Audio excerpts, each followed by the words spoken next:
Czołem! My name is Seweryn Najemny, and today we will be meddling with politics. Regrettably, I did not find the time to loot all of the lettuce from the hydroponics, which is a tragedy, great in scope and severe in consequences, as I will not have more than 100 pieces of it. I will spare you the act of doing so. I'll just remove the dirt that I picked up alongside it into a trash bin, and we will do what the game is actually about. Hold on, where's the dirt? There we go. Which is meddle with politics. We have an election to rig, again, apparently. Or at least investigate its status. We have a rare artifact to find. Thankfully, both of those are found in the same place. And after that, I believe we have to visit a church about some of their custom technology. Hold on. Wait, what? Oh, there we go. I said I won't collect the lettuce because there is a lot of it, but I will search through all the cabinets and other trash.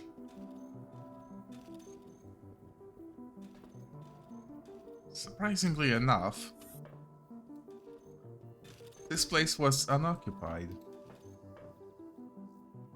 Ah, a small energetic old man with Barleyman butter bar patched on his sleeve is hustling about a box of herbs. He goes from fingering leaves to fumbling through the roots. Just awful. Blight in the raw. I wonder if there'll be enough supplies this season. When you woke up, he startles nervously and sticks the cause of his worries under your nose. It looks like daikon root, but with larger, more developed leaves. How can I help? Oh no, what a nuisance. Atlas turned out bad. Quit goggling like that. That's our biggest crop. Oh, right, you're not a local. He waves his hand and sighs. I'll let you in on a secret. It's all about the water shortage. They're hoarding water. The crops don't get enough. What a disaster. Zemeckis? The old man is staggered by this question, as if the most difficult riddle in the universe. This Zemeckis of yours. If his harvest was failing, would he take care of the watering himself? That's the right thing to do. I'd support him if that was the case. Good luck. Okay, sure. Well, I suppose we have to solve the water shortage on top of everything else. Ooh, hold on, flower pots. They usually have a legendary relic in them. Hello, Jody. Hello, LF. Nice to see you both. I'm afraid you catch me while I'm poking through flower pots, but we will move to some more exciting stuff later on. How's the mercenary thing doing? Could have been better. Although at least here under the dome, my services are well appreciated. We did just learn that there is a water shortage which we will probably have to resolve somehow. Pumping station. I don't think they'll let me just mess around with this immediately. Computer panel? Nope. Gordon Newman. Forgot something. Yes, to what do I owe the pleasure? Gordon tilts his head as he addresses you. Later. Ah, shit. Well, nope. There's a terminal that I know I can't use from last time. This one is in lockdown. There's a container I could steal from, which might not be a bad idea. Surely nobody can see me here.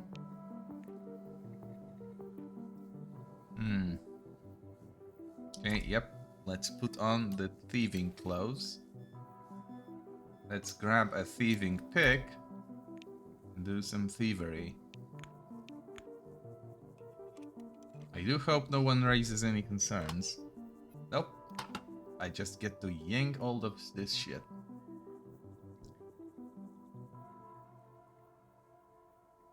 And since no one patrols in this area, there will be no one to discover the evidence of my crimes. Funny how that works. It's not a crime if they don't find the evidence in 24 hours. Maybe I should play one of those games about stealing. I seem to be quite good at it. Well, I've been stalling for the entire previous episode, so we may as well visit the rulers of this community, the Reisner family. But of course, first, I will rummage through all their belongings. Because they don't really care if I do, and there is no reason not to. I'm not sure if I'll be overthrowing them, although I did hear a rumor that they are having some family issues. Something about the marriage not going quite the way it should. A sturdy man with a brushy mustache, reminiscent of a typical movie sheriff, waddles up to you and presses his hand into your palm with a sweeping gesture. Glad to meet you. Jude Kinney, chief of Carmine Heights Police and bodyguard for the Reisners. Nice to meet you, he chuckles. How does he manage being a sheriff and a bodyguard? He chuckles. That head of yours isn't just for show, eh? You catch on right quick. It's not like we get a lot of criminals. The folks here are good. They drink occasionally and they fight. So what? Not sure if they even need a sheriff, but rules are rules. He seems a little bit relaxed for someone who bodyguards politicians. Relax, huh? That's just the look I go for. Well, helps lull suspicions, but I'm always on watch, and the gun's loaded. Well, he doesn't really have a gun I can buy from him, so... See you later. Another flower pot to search through.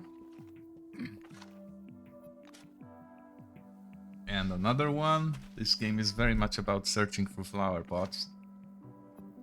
It's only marginally better than Baldur's Gate in this regard, because, well, at least they are labeled and you can find something good there.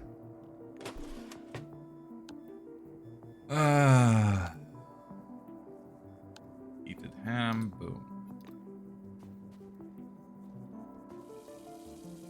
Clean myself up, loot the fridge.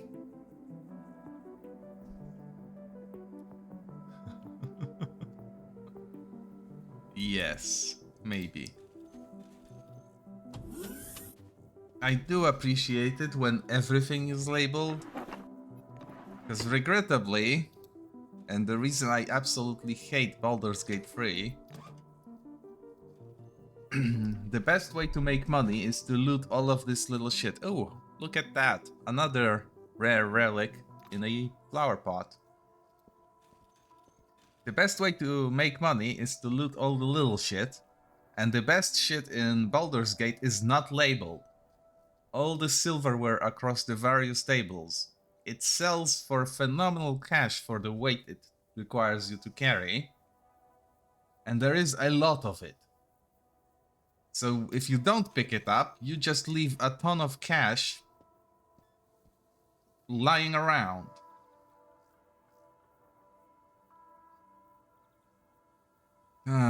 Okay, well, I think we will bother We'll bother Johann first.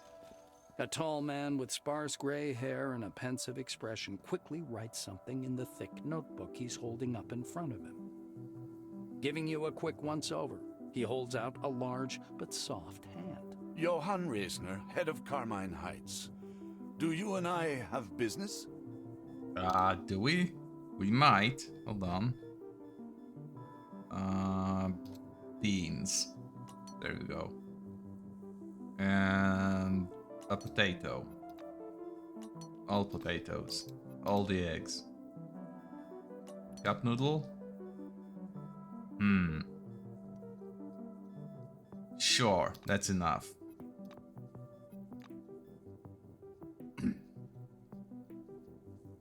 And then we continue. We're in leadership. A curly-haired blonde in a blue jacket corrects him in a displeased tone. Johann, take a lunch break.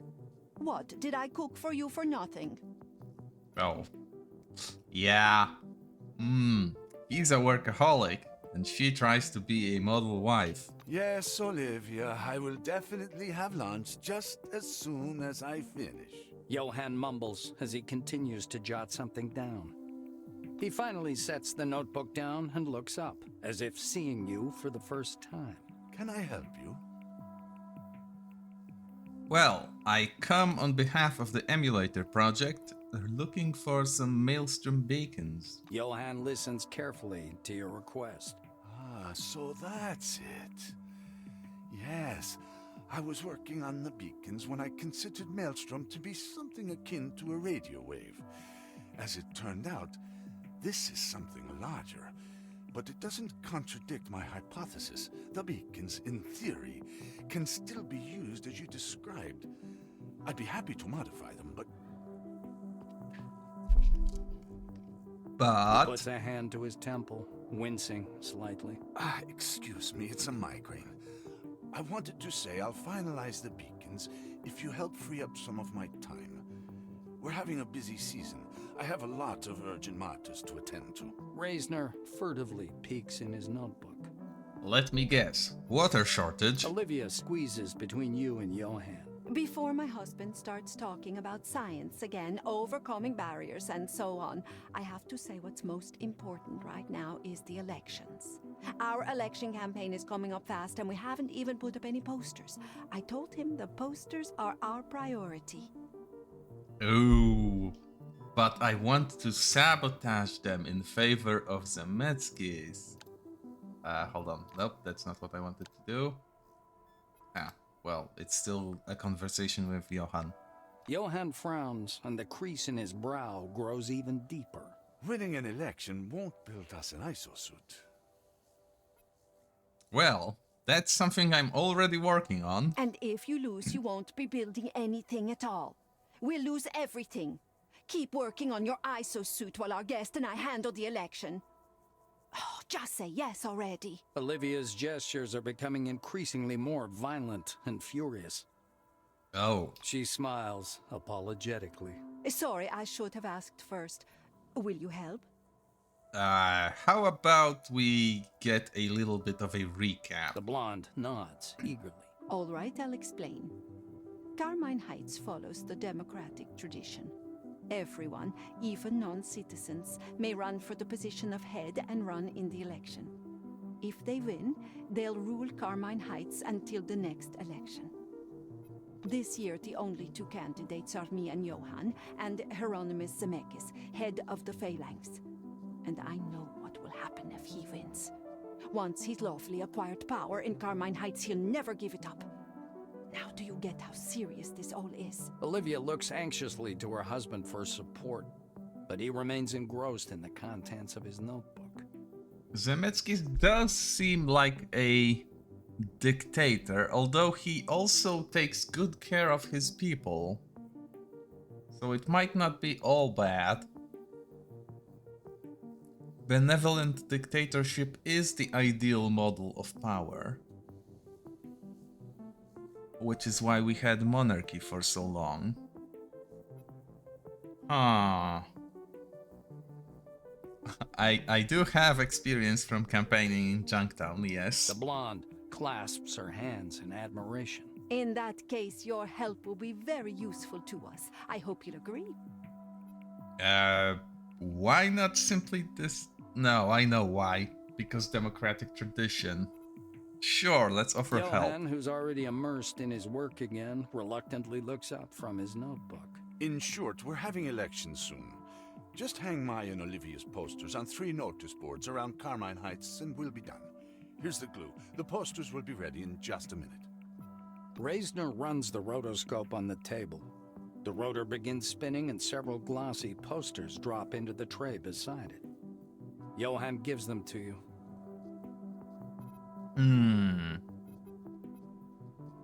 Okay.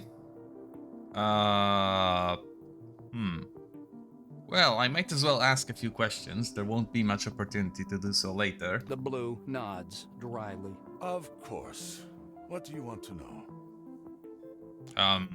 How about Carmine Heights? What more can you tell me about the city you run? Johan briefly grows animated. Our settlement is a grand workshop for those wanting to break free of the dome. We don't have a lot of money, so our researchers compete with each other for resources and funding. Something that the Phalanx could provide. He slowly grows more and more flustered. And it works. We've made some impressive advancements.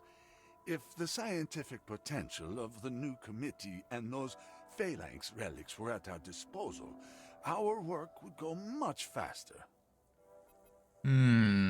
Okay, let's ask about his political opponent. Johan makes an Hello, indefinite Rafa. gesture. Hello, I'm not Zuriachi. particularly interested in politics. That's a question for Olivia. Ah, I see. But if Zemeckis wants to be in charge, maybe that's his right. This is a democracy with free elections. He shrugs. Looks like he's really out of the loop on this topic. So he is a scientist, not a politician. Huh. I can see why his wife would disagree with his position. What business does he have here? Sure, let's ask what is it that he does. Johan spreads his arms to encompass the room. See for yourself. We don't just do research here. We solve actual problems. We'll either come up with a universal defense against Maelstrom, or make a hole in it. At least one of these things should work. His enthusiasm is undeniable. He doesn't sound very enthusiastic, but I suppose that's just a limitation of the script that the voice actor was given. How does he get along with his wife? Olivia? Johan reacts with surprise, as if just remembering that he has a wife at all. Oh, right. Well, Oh, Olivia, she's a good woman, but alas, she doesn't find my work especially interesting. She's more concerned about the Atlas harvest and keeping bugs out of the hotel. She thinks our economy is too dependent on trade. Well, she's probably right. He shrugs. oh. So he is a workaholic. Johan rubs his temples. Sure, just don't take too long. Well, I can loot all of his shit. Or at least most of it. Oh, Fox, please. Oh, nice, some cash. Terminal. I can use it, but is it in lockdown? Of course it's in lockdown. I would like to access that safe. Oh, but it would require an actual effort to do so. Not that I can't, mind you. If I put all of my brain cells together, I have already discovered an exploit that brings me to 105, and then I can use a lockpick to bring it to 120. I can essentially double my criminal skill by just equipping the right items, which is a little bit ridiculous. What's that? Potato pie. Huh. Cool. And this is a science book. Did I read one of those already? No, I did not. Well, in that case... Hold on. Where's the book? There we go. Oh, that's a poster. Here. Notebooks. This one. Read. Cool. I could actually read it, but I don't think there's anything interesting in there. And my science skill has indeed increased. No, it did not. Or did it? I should have checked.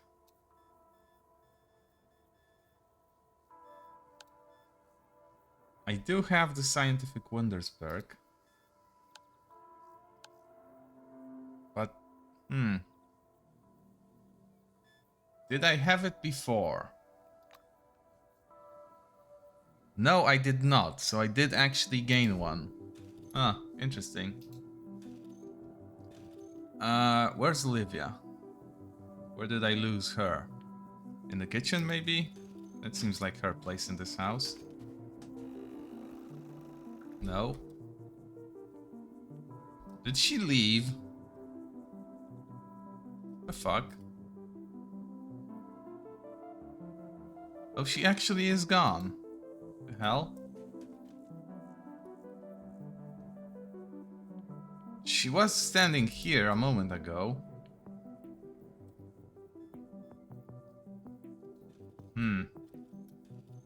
Maybe she got angry. Oh, there she is. A woman with white hair and a playful smile stands before you. Hello there. I'm Olivia, and this brooding genius is my husband, Johan. Welcome to our home. She gives your shoulder a light, almost weightless touch. I already discussed the issue, but we might as well explain to her again. She nods and becomes more serious. Oh, those beacons of yours. You'll have to speak to Johan about that. Reisner's political agenda, sure. She grows animated. We have an extensive program of reforms. In short, we want to turn Carmine Heights' face to the world, grow more atlas, attract trade, and start our own caravan service. This will both increase our income and accelerate research. Not only Johan's projects, but also the others, which are no less important.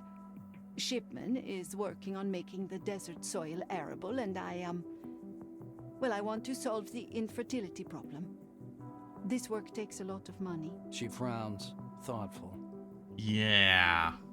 That does explain why they would not have a kid running around.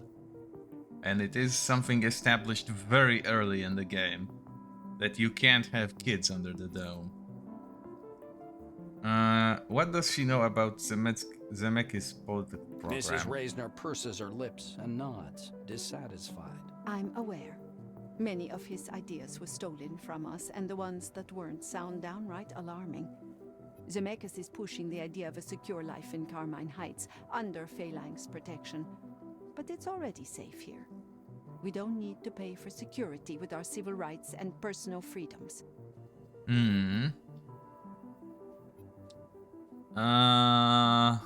What's her take on Carmine Heights? Mrs. Reisner winds a lock of hair around her finger while she considers your question. This is a republic, did you know that? The people here fit in nicely, they understand the value of both freedom and maintaining order. But the locals lack unity. Though that seems to be a widespread problem. She looks thoughtful.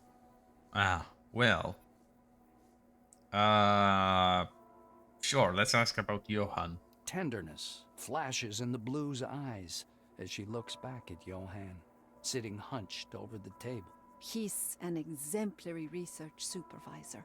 Smart, persistent, and enthusiastic. Johan believes we must escape the dome at all costs. He has several different projects on the go, trying to find a way out. He considers the dome a temporary home only. But a house, even a temporary one, needs maintenance. Johan is content to wait with his bags packed, but I say it's necessary to grow food, trade, keep order. You know, Carmine Heights is full of talented people. They help make this place a lot more comfortable, but Maybe that's not as important as the research. She shakes her head dubiously, lips pursed. Oh, I feel bad for her.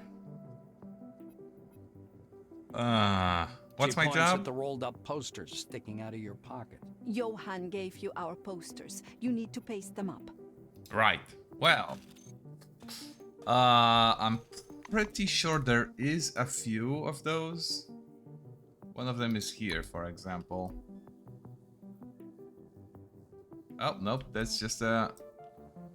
Good. Wait, there is a notice board here, so I can post one here.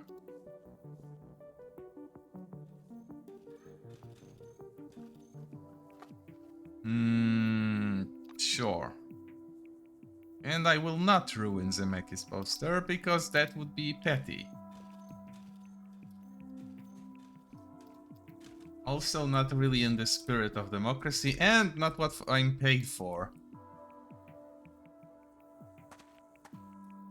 And if I'm not paid to ruin them, then why would I?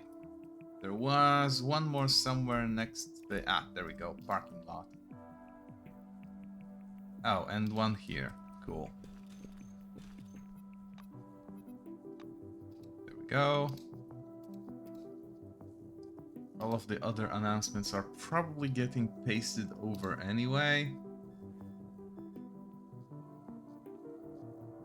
The general sentiment is against Zemeckis, so it shouldn't really matter if I ruin his posters or not.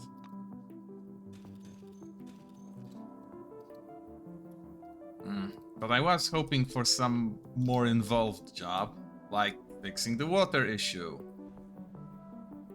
Which seems to be much more pressing than the actual political campaign. And more my speed in terms of work I like to do.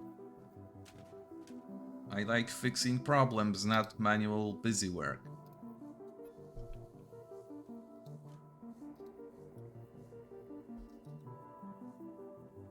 Olivia, where did you go again? Ah, well, she's staring at her husband again.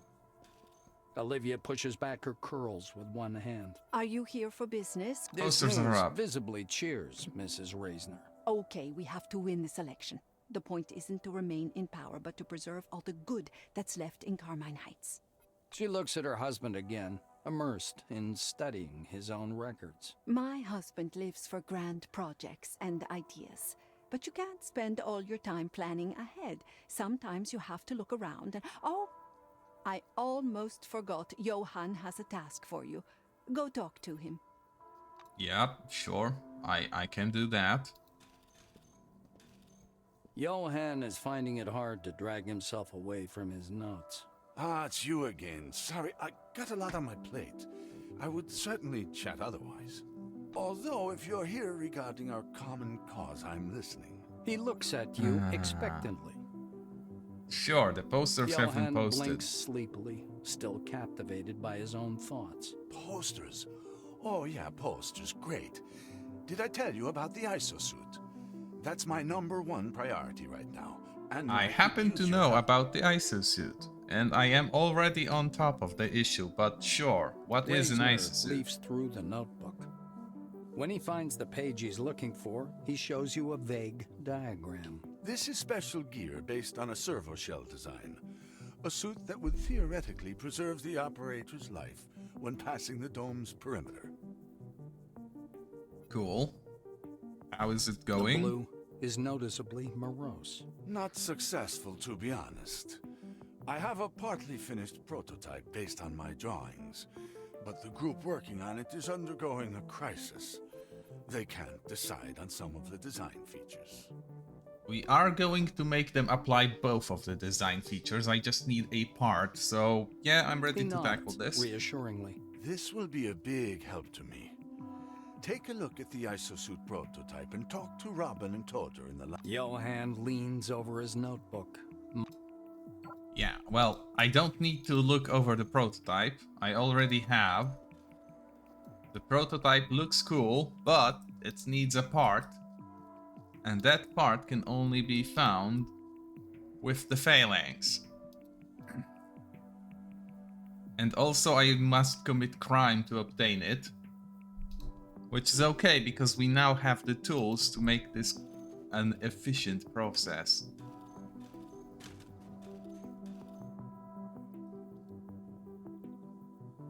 I should also probably find some Mobiuses, because I need their shells to reinforce my own shell.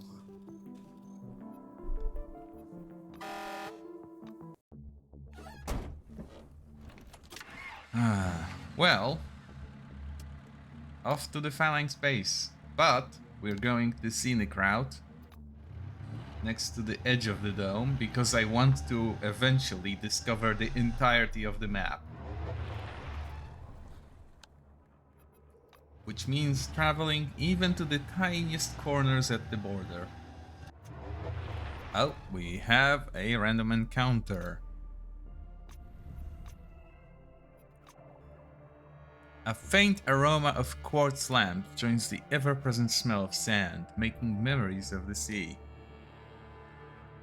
The ground here is bleached by the sun, and the strange fog surrounding the area indicates presence of an anomaly. But which one? Looking around you, you notice a man covered in dust. He's standing motionless by a sunlit rock, examining you. Obviously, the choice here is to go towards him. Oh, and it actually opens an exploration area.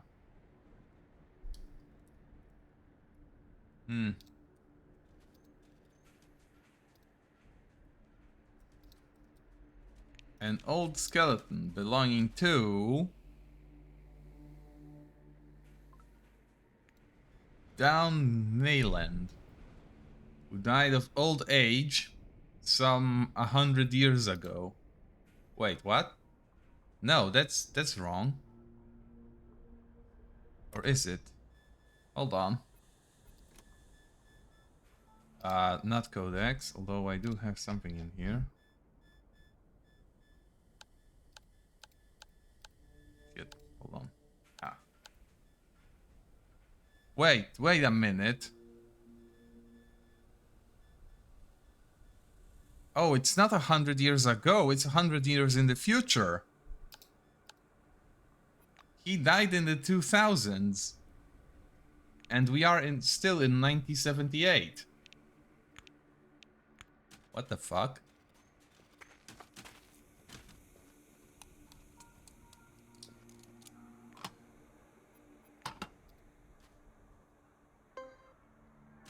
Oh.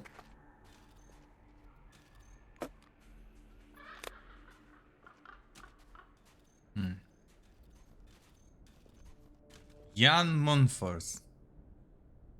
He is hungry and thirsty. Good day to you. You don't realize at first that a living man is in front of you. He looks more like a sand-covered heap of rags. He slowly raises his bowed, black-capped head. Food. Anything, please. Sure, I should have something. A proper nutrition lunch should do the trick. He grabs the food and fills his face with trembling hands. His whole body is shaking. The Blacks looks up at you with tears in his eyes. Thanks. I don't even know how to thank you properly. Actually, yes I do. He raises a trembling hand and points off to one side.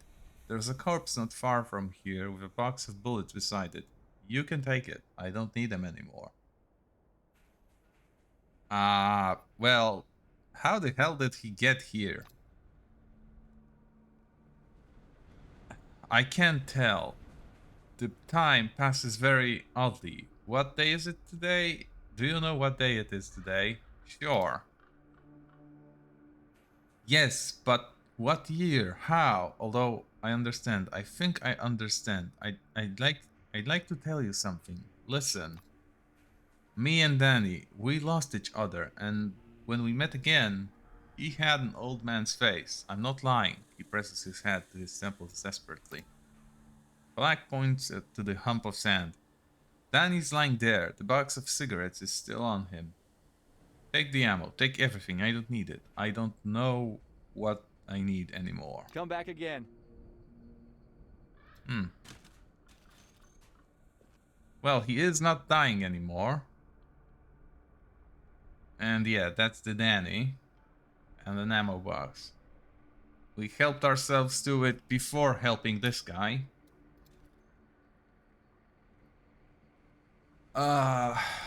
Although it is very interesting that he did die of old age 100 years from now. Oh, another secret. Not as exciting as the previous one. Let me guess, if I go here, there will be another one. No. Maybe here? There isn't a reason for me not to. Ah, there we go. Well, if I already checked 3 corners, I might as well check all 4 of them, right? Okay, it's done.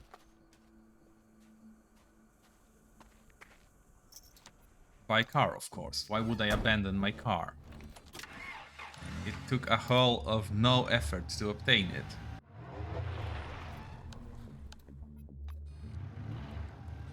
I know there cannot be a— oh, hold on. I didn't fill out this little corner.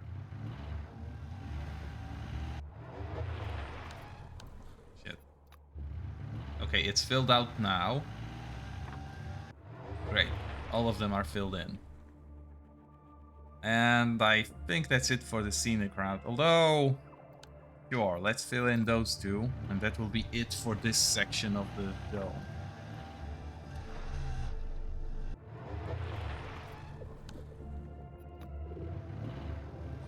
Because I really want 100% discovery.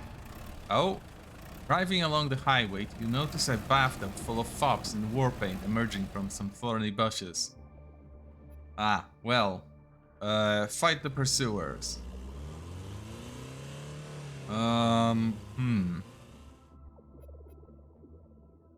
Sideswipe the enemy car. You nudge the steering wheel, gently bumping the enemy vehicle in order to damage the radiator or wheels. With luck, both. Your blow almost turns the enemy car into a heap of scrap metal, but for unknown reasons, this wreck of a car is still rolling. Well, it is a bathtub, so obviously it would. Sideswipe again? Sure. Black smoke starts pouring from under the hood. It rolls to a creaking stop and finally is engulfed in flames.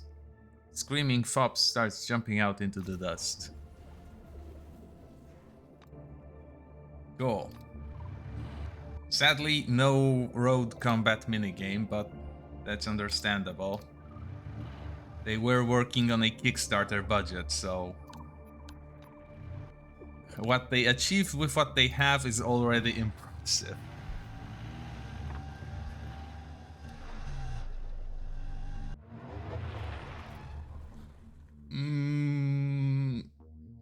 Underground garage, because I need to go there anyway. And hopefully they won't figure out that I'm the thief. I'll have to check. It should have been long enough that they no longer know it was me who stole shit. The evidence of my crimes should now be gone.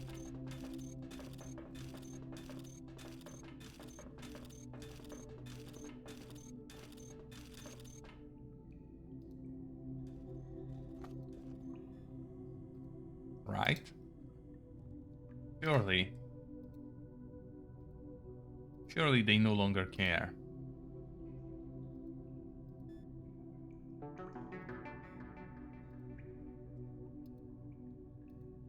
Yeah, they no longer care. Oh, and I should have left my servo shell somewhere else. Let's put it near this car, because this will be a good getaway. The girls can wait here as well. Although the girls will sneak in the bushes. Yeah. Like this. There we go. I need a coffee. Maybe even 2. Where's the coffee? In food. Sure. 2. Let's make it 3. Sure. 4 coffees. Perfect dietary sustenance. 4 coffees. There is a large container that I haven't opened previously. That's my first goal.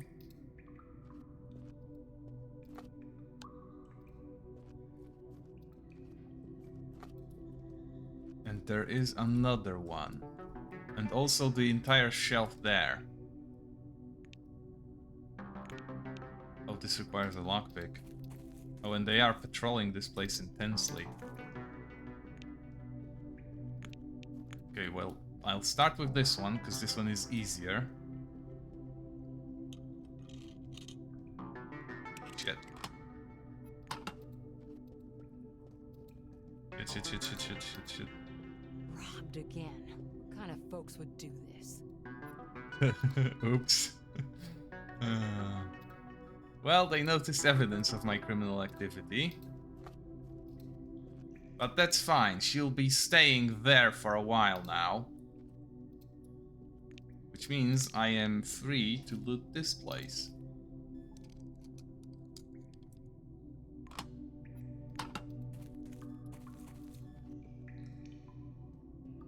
And while I'm here already, I might as well visit the last set of shelves which I didn't loot previously. Oh, this will require additional effort, but I still have the option to put it in. This.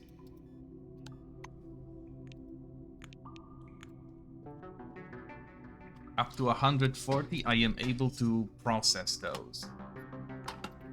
And if I really need to, I can probably work in another 5.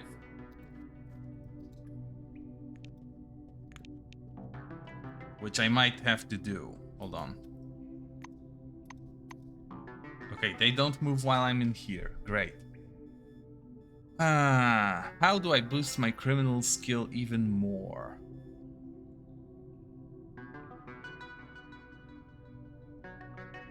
What is this? This is Icebreaker. This is exactly what I need. Emits radiation in several spectra. The temperature is 42 degrees Celsius. It's a source of high frequency vibration and with a periodically changing frequency. Provides some resistance to mechanical and cold. Okay, but now I need to figure out how to boost my deftness and my fortune. Fortune is easy, because I just consume a lucky cookie. I have a meal for deftness, and I have a drug. Consume. Consume.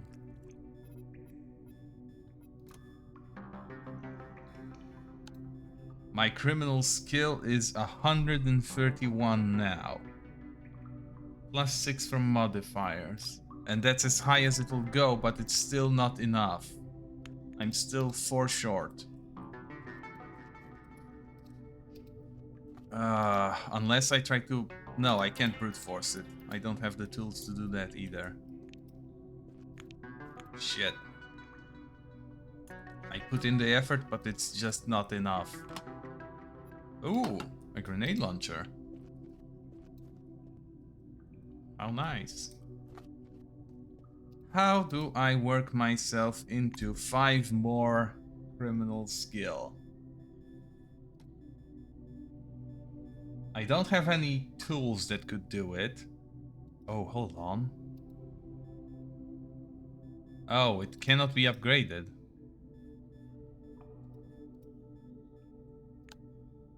Yeah. Shivs cannot... I already have a criminal boost applied from the magazine. Ace Griffin paperback, plus 20 criminal. I have a lucky cookie, which is 2 fortune. I have deafness from food and deafness from agilone. That's plus 8. Come to think of it. Yeah, criminal is deafness plus fortune. So I am as high as it'll go. At least for my skill.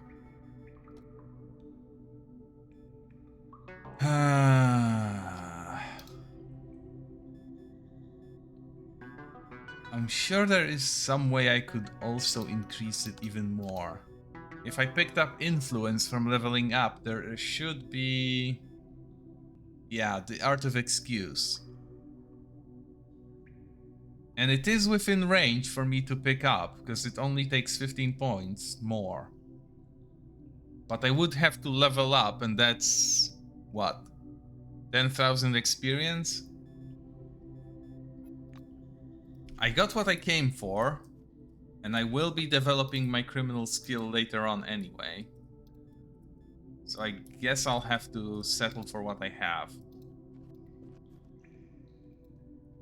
I'll just sneak back to my servo shell.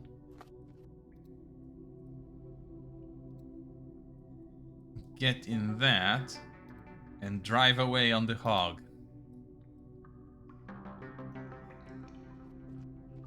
Because that will take me close to the entrance. Well, it definitely pays well. I'm not sure if it's a particularly noble profession or occupation. Oh, shit. This doesn't have a battery. Well, fuck. I can still just walk out of here. Because with the girls sneaking, I see their lines of sight. And I'm pretty sure the turrets won't care. Yeah, the turrets don't care. The people probably don't either, because they are not guards.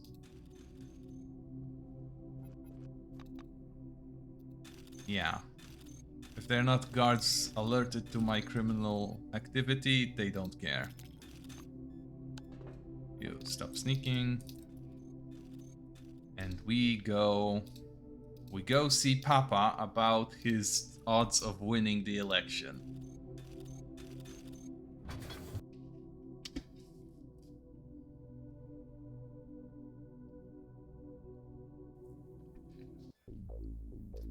And try our best not to mention the fact that we stole a rare relic.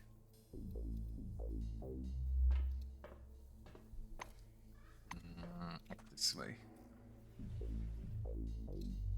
It is a bit of a trip, but sure.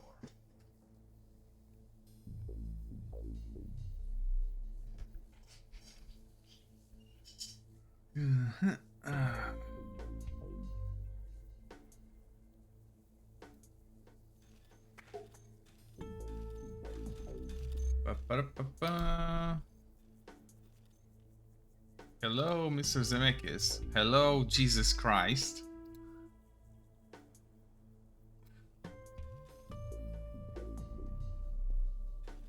Hieronymus smiles welcomingly. You are my guest, so please take your time. Drink some tea with Mr. Christ and me. Tell us something about yourself. Relax. Accurate data. The survey you prepared would honor any statistician. You spoke to the majority of Carmine Heights dwellers, which means your results are highly reliable. I'm pretty sure I spoke to everyone, including the political opponents. Hieronymus scrupulously reviews every page. Curious. A certain dynamic compared to the previous results can be seen. Good job indeed. He puts your report aside and approaches you, studying your face, badge, and uniform curiously.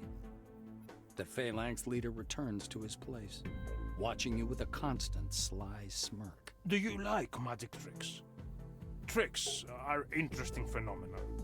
They're interesting things hidden inside other interesting things. The spectator watches the show, while I watch the way the show is made. In the end, I learn more about the trick than the one who believes the magic behind it. Cool. Do you have anything I can buy? Yes. I sure do need some lockpicks. Then again, maybe no. Tell me, why does an illusionist need an assistant? Why does a magician need a clumsy apprentice? I'll tell you why. The assistant makes insignificant things look significant. Showing us an empty hat, he draws everyone's attention away from where the rabbit really is to where it is not. Zemeckis gives you a victorious look. Oh? His gaze moves to the golden Christ sitting in the next chair. They say God's son rose up, but nobody asks the question how. They only discuss the fact of it. His disciples took the body off the cross and buried it.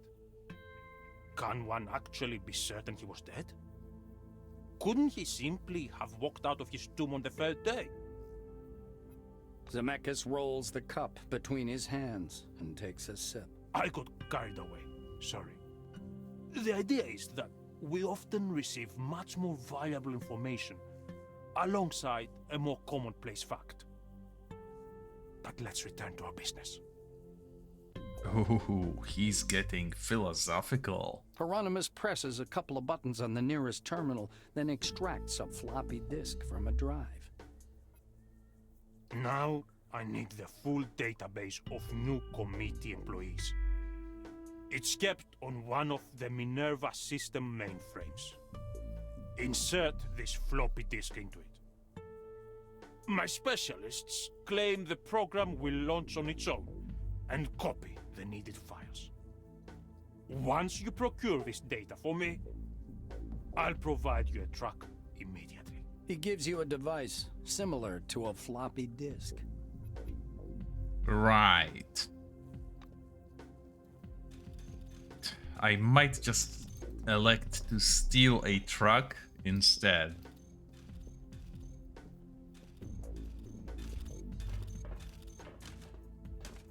Come to think of it, can't I just own a big truck? I was informed... there we go. Stuck Ursula. I was informed of something that is big. I could go grab that and see if that will work. It's not like the mission can go on without me anyway. I'm a key component and a big player in the entire Emulator project. Also, I wish there was a fast travel way to leave an area. But regrettably, you just have to walk to the exit. No matter how far it is.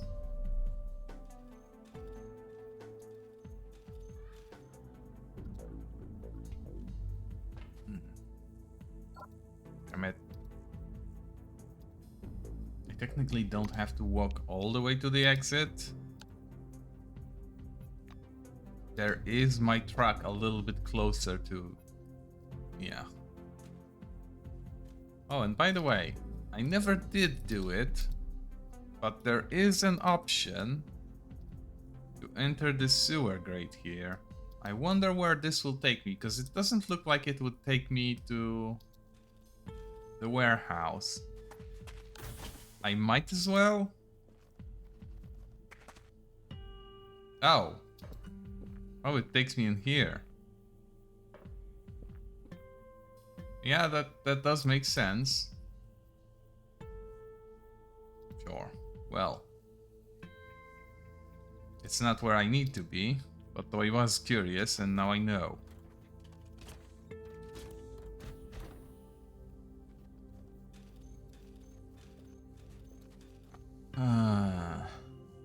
Yeah, let's just leave. Oh, I could also take this, because it's not a crime to take this. This could be my new truck. Although I do like this tractor.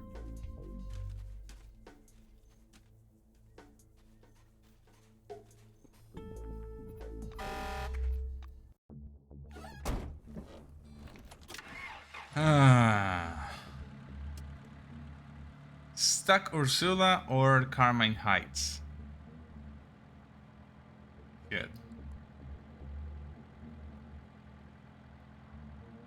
You know what? Sure. Let's do it like this. I'll fill out some of the sectors by going this way and that way. And get the stuck truck. Oh. Ah, okay. You are driving slowly through the soggy swamps. Warm air smells like rot. The vapors rising from the water are like a thick fog, filled with the flickering of swamp lights and numerous shadows. However, some of the shadows grab your attention more than others. Looking closely, you'll notice some strange movement nearby. When you slow down and park your car at a safe distance, you are pondering what to do. Obviously, recon. Uh-huh. Cockroaches.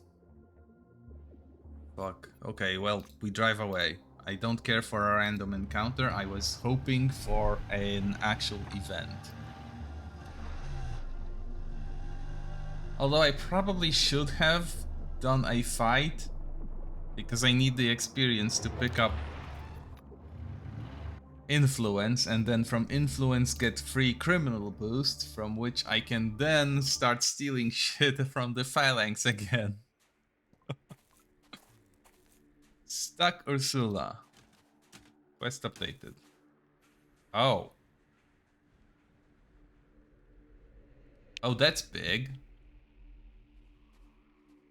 Oh, that's very big. How am I supposed to get that out of here? I guess that's why it's stuck.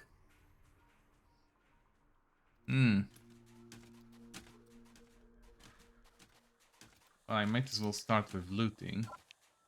Oh. Oh, and it's containers that I can't even open. At least this one. A jetpack. Some garbage. Well, I say garbage, but it's actually good stuff. I'd usually have to craft this because I can't really buy much. How much coffee do I need? Or more? No. There, coffee. Consume. Consume. Consume. Cool. Only 3 this time. Another box. Ah. Sure, I'll use a lockpick.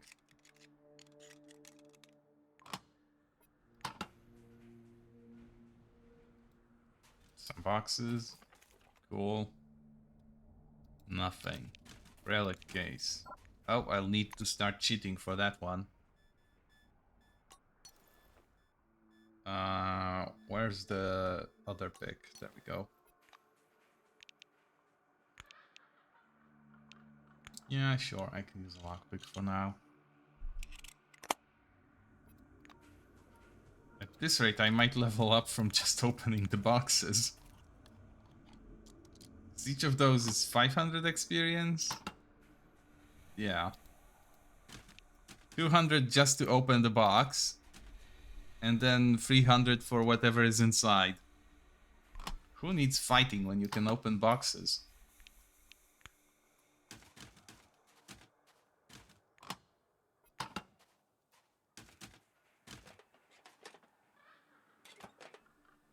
Nothing. Hammer. Well, that one didn't... Oh. A skeleton that walks. And some necroids. And also I'm overloaded, but that's not an issue. I can go just go back to the car and dump my crap into it.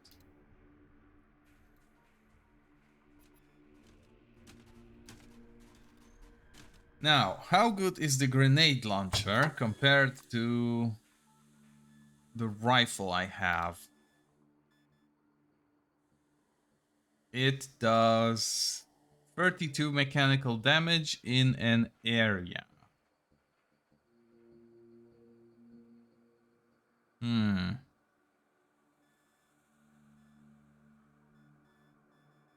small shit I don't really I can drop this in here. It will be sold later. I'm not sure if I want the grenade launcher, honestly. I'll just drop it in case. Gloves are for Fox. This is not very heavy, but it's also not needed in this quantity. Everything else I can keep. I should be... Yeah, I have enough cameras. I can maybe dismantle this one. Extra armors. I am carrying a few. I'll dismantle the relics, so that's fine. I don't need the hoplite armor. So I'll just drop it in here. Ammo. Don't need the grenades, don't need the pellets. Food. I have way too many of it. I'll just drop off the lettuce, because it will be used later, and there is a finite supply of it. Which is why you get so much of it. Tools, I have a bunch that I should sell. Cloaking device is for sale. Clearance kit is for sale. Hacker. Auto hacker is actually useful. Crowbar is not. But I should keep it just in case. A spare shovel wouldn't hurt. I already have 2 though. I don't need to carry this many jetpacks with me. 1 is enough. Store all of this junk, but retrieve some bolts. I need them for throwing. Retrieve a fuel cell, because I might need it. And a battery. There we go. Mike's suicide note. A scientific wonders yearbook, prison notes, potato recipe. Yeah, that's fine. And those are quest items, but they are heavy, so I will drop them off. They might have some other use, but for now, the only one I found was the ISO suit. I'm still traveling quite heavy, honestly. I might have to invest in some additional carrying capacity. Yet I can't dismantle a hammer. Guess I'll just break it on one of the zombies. I can strip this, I can strip this, I can strip this. I should not strip this.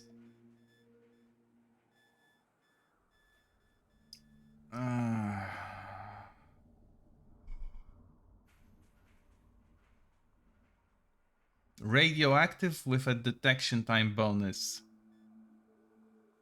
It's honestly garbage and I should dismantle it. But I don't know if it's useful for something else. For example, a quest.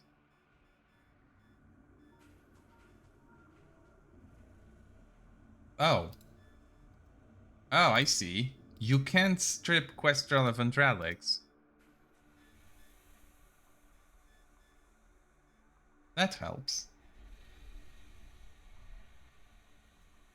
Yeah, I can't strip this, but I can strip this. Okay, so it's not needed. I might come to regret this, but for now, this is fine. Combat suit, because I won't be opening anything anytime soon.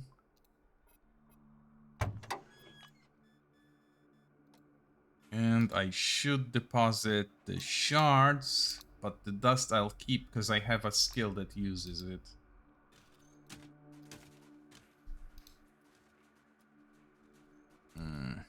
Maybe I should go through here. Yeah, there is a box. And I would be closer to the combat zone. I'll break the hammer and then equip something else.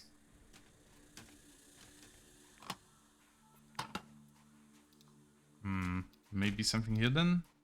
Come on, give me a perception check. Nope, nothing.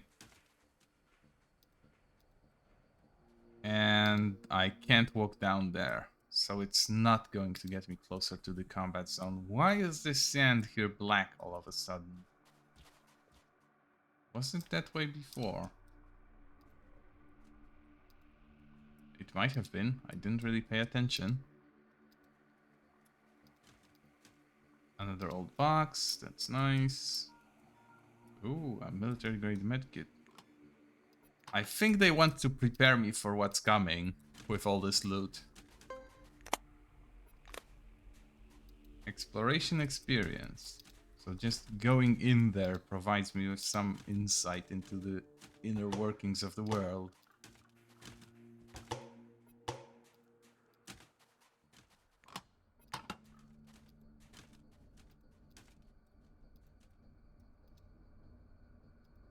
Shit. That's a long trip just to get to the back of the vehicle where I can enter. Come on. Give me a perception check. Seriously, nothing? Ugh. Some of those game devs really do like committing crimes.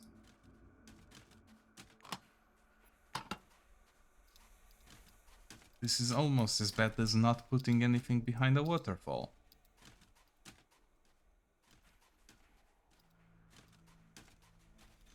Okay, so before combat, it's a good idea to have a cheeky little quick save, especially...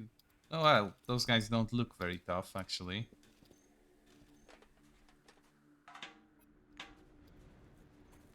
They are only level 15, which is odd considering the high level of the lockpicking checks on the boxes before.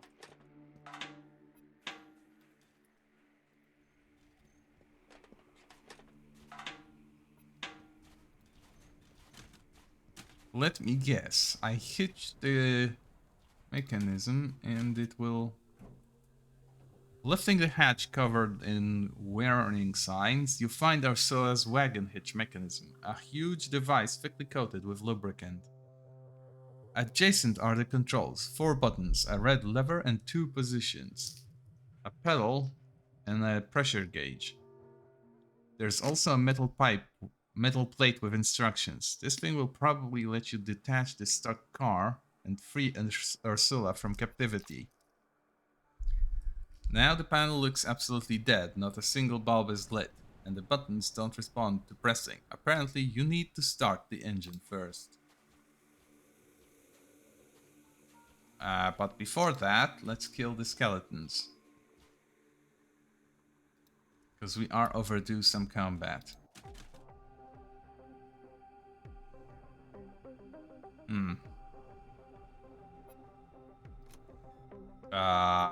Shit.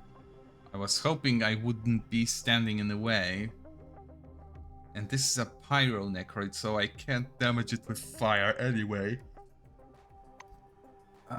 Well, Fox will have to swap her weapon.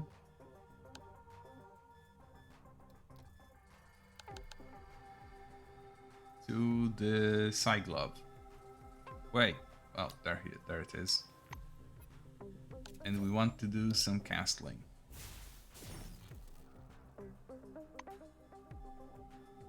Then she can swap again. And maybe prep herself for some zombie action. Meanwhile, I shall do my best to break the hammer. Wreck it. 90 damage, the hammer is broken. And I don't have the AP to swap my weapon. Shit. That's fine. Katarzyna. Freeze it in place. I'm not sure it will actually do anything. So let's maybe just precise shot. And again. And then run away. She's a coward. I'm gonna bathe in your blood. Oh, seriously? It swapped positions right after? That's so silly.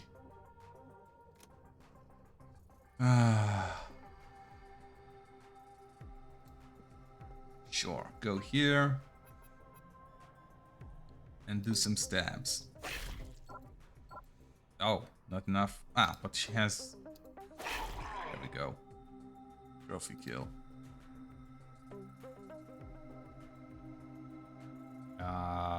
I'll block the way. That's the best I can do right now, and actually equip a weapon. And now that it's relatively safe, Katarzyna can reload hers and start coming out. What the fuck? How and why did it teleport?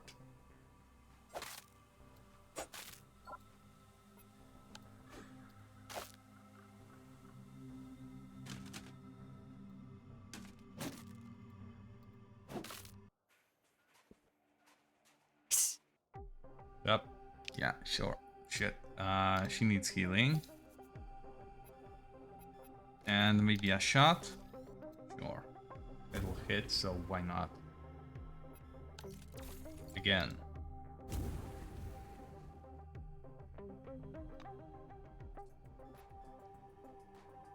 How do you remove fire? I'm actually curious. Because I haven't seen any way to do so yet.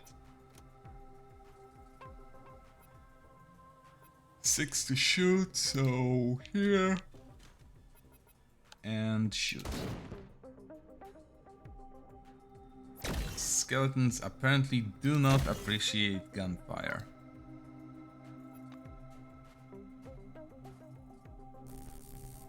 Oh, it has a taser.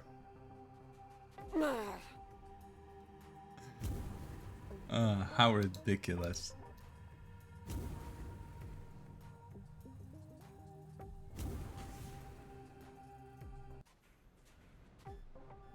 Yeah. Yep, I'm still out, but...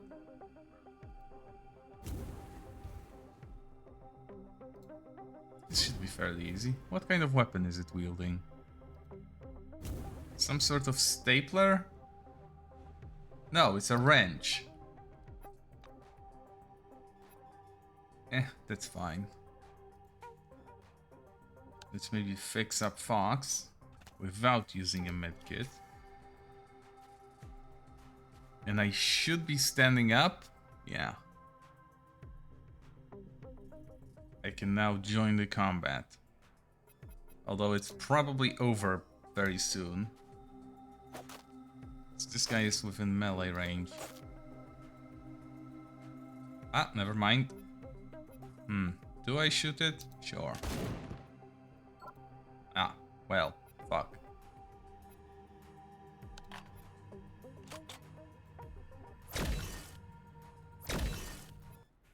I probably should have walked up and slapped it, but okay. It had a coffee. This one had a... Oh, it had a key for Ursula. That explains why they are here. You have to fight them. Can I scan them? No. They are just skeletons. They are not former Cronus employees, at least not in a way that I could identify. Any secrets here, maybe? Nope, of course not. Shit. Okay, well. Let me just start the car. Oh, it's absolutely ruined.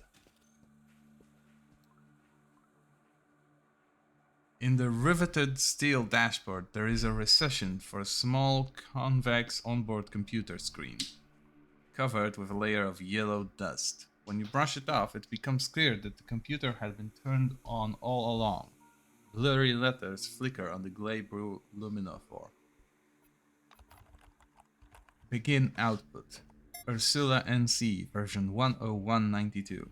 Emergency operation. Basic systems pending. Backup power. Low battery charge. Ah, and this is why I carry a canister around. You actually need to fuel up this shit. Sure. Having opened the fuel filler cap, you topple the canister. The fuel gurgles into the tank, and a pungent, heavy smell fills the cabin. Start the engine. The cabin shudders. A powerful engine in the head of the car begins to work with an even low sound, accompanied by the growling howl of a spinning turbine. The red warning lights for power, steering, alternator, and pneumatic systems go out almost simultaneously.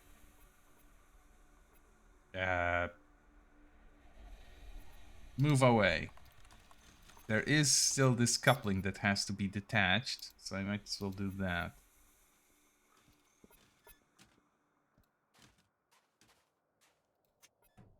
Okay. Read the instructions. The instructions are printed in large and embossed letters. Hitching is accomplished using the 4 rods. Rods 1 and 4 are on the side of the front wagon. Rods 2 and 3 are on the side of the rear wagon. To hitch the wagons, connect their buffers. Pull out rods 1 and 4 and push in rods 2 and 3. To unhitch the wagons, pull out rods 2, 3 and push in rods 1, 4. Rods are selected using buttons. Pressure is supplied by the pedal. The lever regulates the direction of pressure. After each rod movement, the system is depressurized. Okay.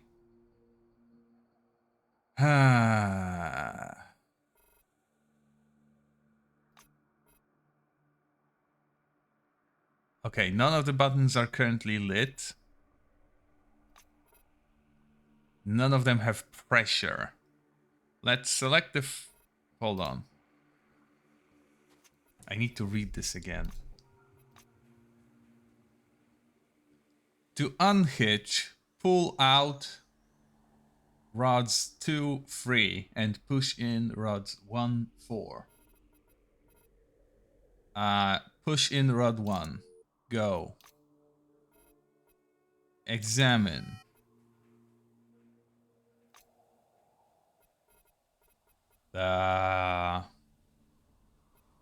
Hold on. Shift the lever. Examine. Good.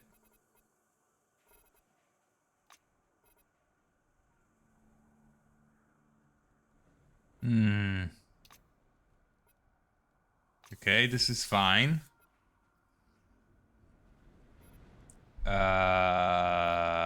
Press the pedal. Okay. Rod 1. Rod 4. Push the pedal. Shit.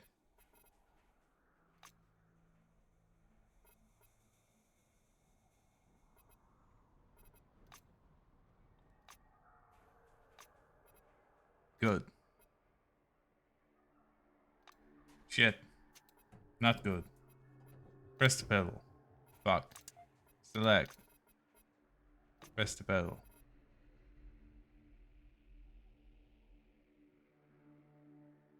Shit. Rod 4. Examine the reading. More. Return. Press the pedal. Rod is pushed inside. Okay, now. Rod 2. Shift the lever. Examine. Return. Press the pedal. Pops up from his groove. Okay, now number 3. Pressure. 10, 15. Return. Press the pedal. Move away. Is it done? Shit. I think I have to do it all in one go. Yeah, okay. Oh, maybe I should pull out the rods first. Rod 2. Examine. Okay, well... Push the pedal. Pops up. Good. Now number 3. Examine. Monitor, return, push the pedal. Go. 1, continue. Switch the direction. Examine. Monitor, return, press. Good. 4. Examine. Wait, return, press the pedal. The wagons are unhitched with a sound resembling a heavy sigh. You hear the soft rustle of crumbling soil, then Ursula's rasped car starts drifting away from you, slowly plunging into the quicksand.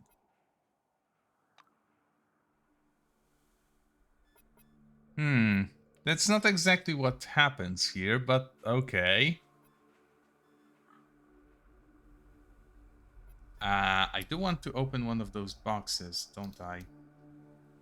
How much experience do I need? Just a little bit. If I can find literally anything to give me 200 experience, I might be able to just... yeah. Oh, I have an idea. So I only need a little bit, not even a full 200. And there is a way to get some experience quickly if I am willing to expend a few of my resources. So I'm not sure I'll be able to return here, considering the car will be removed. Let me just have a snack. Consume. Oh, it only gives free experience. Ah, shit.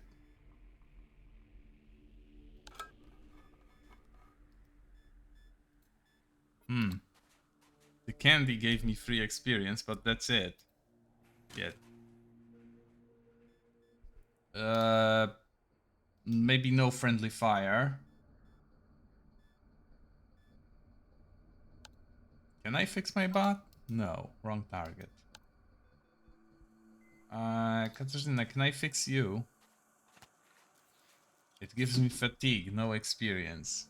Yet, I'd have to hurt myself somehow. I was hoping for a little bit more.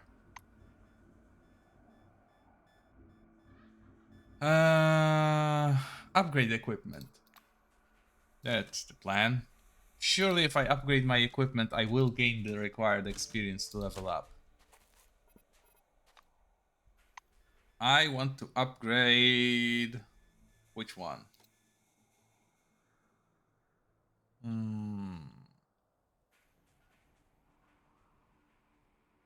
Can I just craft something by hand?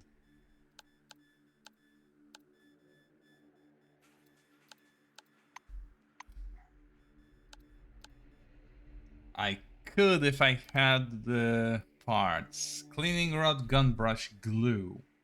And some weapon parts and plastics.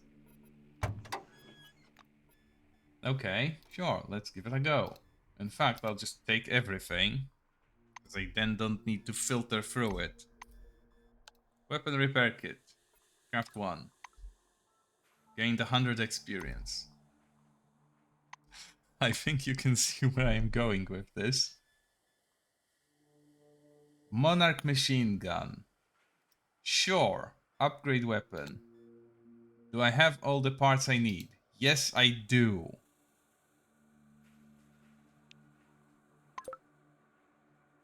Done. I leveled up. Oh, and I can upgrade this thing. Mistress. Sure, why not? I've been using it enough that I think it deserves it. Oh, and Shiv for Fox. Go.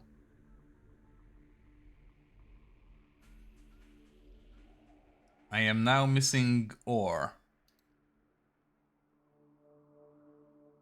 I like this weapon, honestly. It's an energy club, which is everything I want from a club, honestly. Sure, let's upgrade it. I can upgrade it again. Level 8, here we go. And that's it for now, because I don't have melee weapon manuals. I could upgrade the electrokinetic glove, but it's a utility and I can just buy one for cheaper than upgrading it would be. But, more importantly, with this, I can boost my influence to 90. And if I confirm this, I gain criminal. It doesn't upgrade any perks because it's still technically level 60, but it does give me 15 more points to work with in terms of actually stealing shit. And then I can do what? I have 6 more points to work with.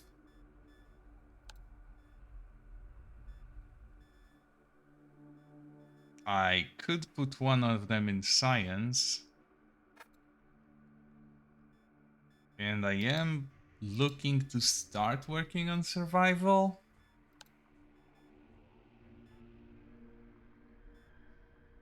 Because there isn't really anything I want from crime, other than the ability to steal the high-end shit, but that I can probably just work my way into with tools. Because at some point I will be able to craft advanced lockpicks, or at least find someone who sells them.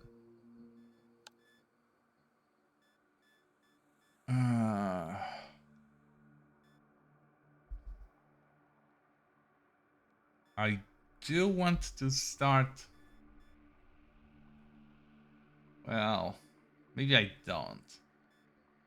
Yeah, I'll ignore medicine for now. I think I'll start putting points in survival and hope for that relic slot to eventually kick in. Because I got what I wanted from influence already. And then I get a perk, which will be...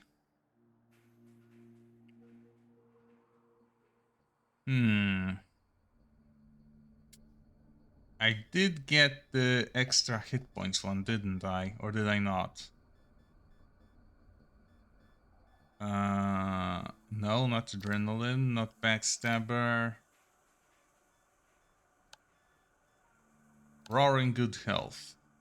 That's the flat one.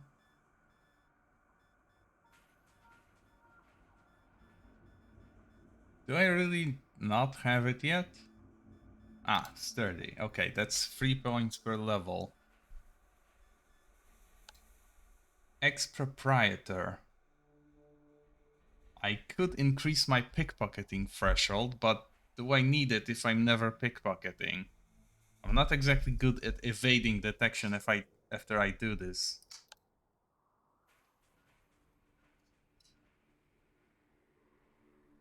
This is probably an active ability, so I don't know if I want to use it, but being able to stare someone down to make them accept my debuffs is interesting.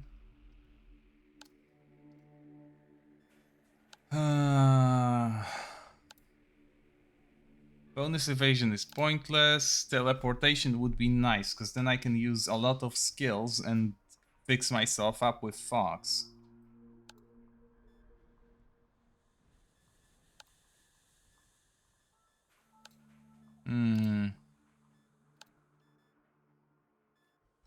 Sure.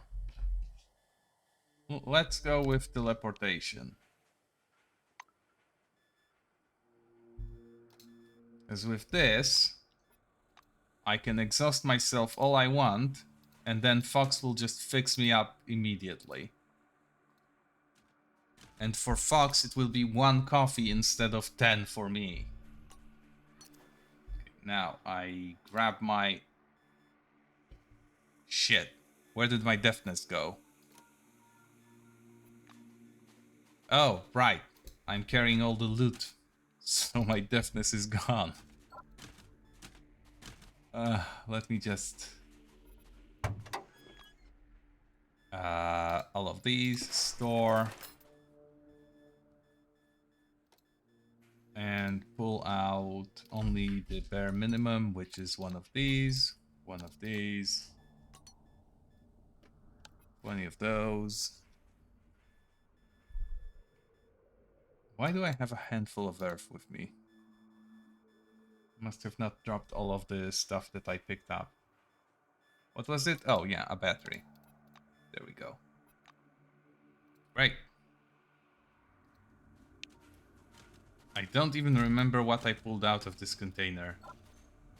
Oh, I didn't pull out anything, because I couldn't equip the knives. There we go. Thieving knives. Oh, right. I need to boost myself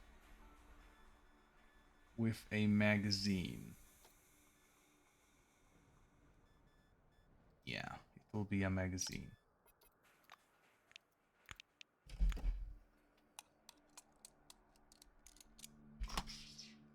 Oh, it's one of those. It's a little bit unfortunate that Katarzyna already has one of those. And in fact, one that's even higher level.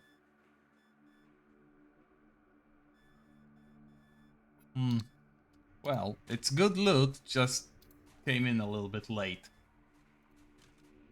It's fine. Okay, well, with Ursula now free from her prison, and with all my business here concluded, it's time to unleash this beast.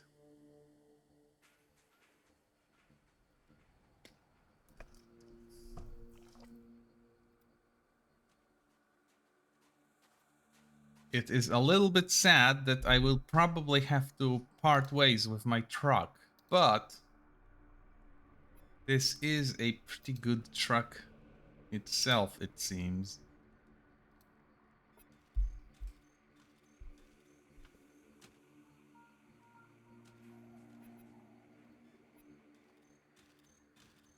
It should have at least a storage unit in it. Maybe. Driver's seat. Switch on the gear and step on the gas. Ursula shudders with a fierce roar. The space outside the window is covered with clouds of red dust and sand falling from the roof of the car. Ursula awakens. The roar of the engine is accompanied by a gradually fading vibration of a huge rotor under the floor. Apparently, the main power unit, based on the technology of the forefathers, is starting. The steering wheel trembles in your hands, skidding and roaring its engine. The car gets out of the sandy trap. The air in the cabin is filled with fine golden dust. The sky is looking into the embrasure of the windshield, floating in the reflection of the dome. Sure, head to the Barrens.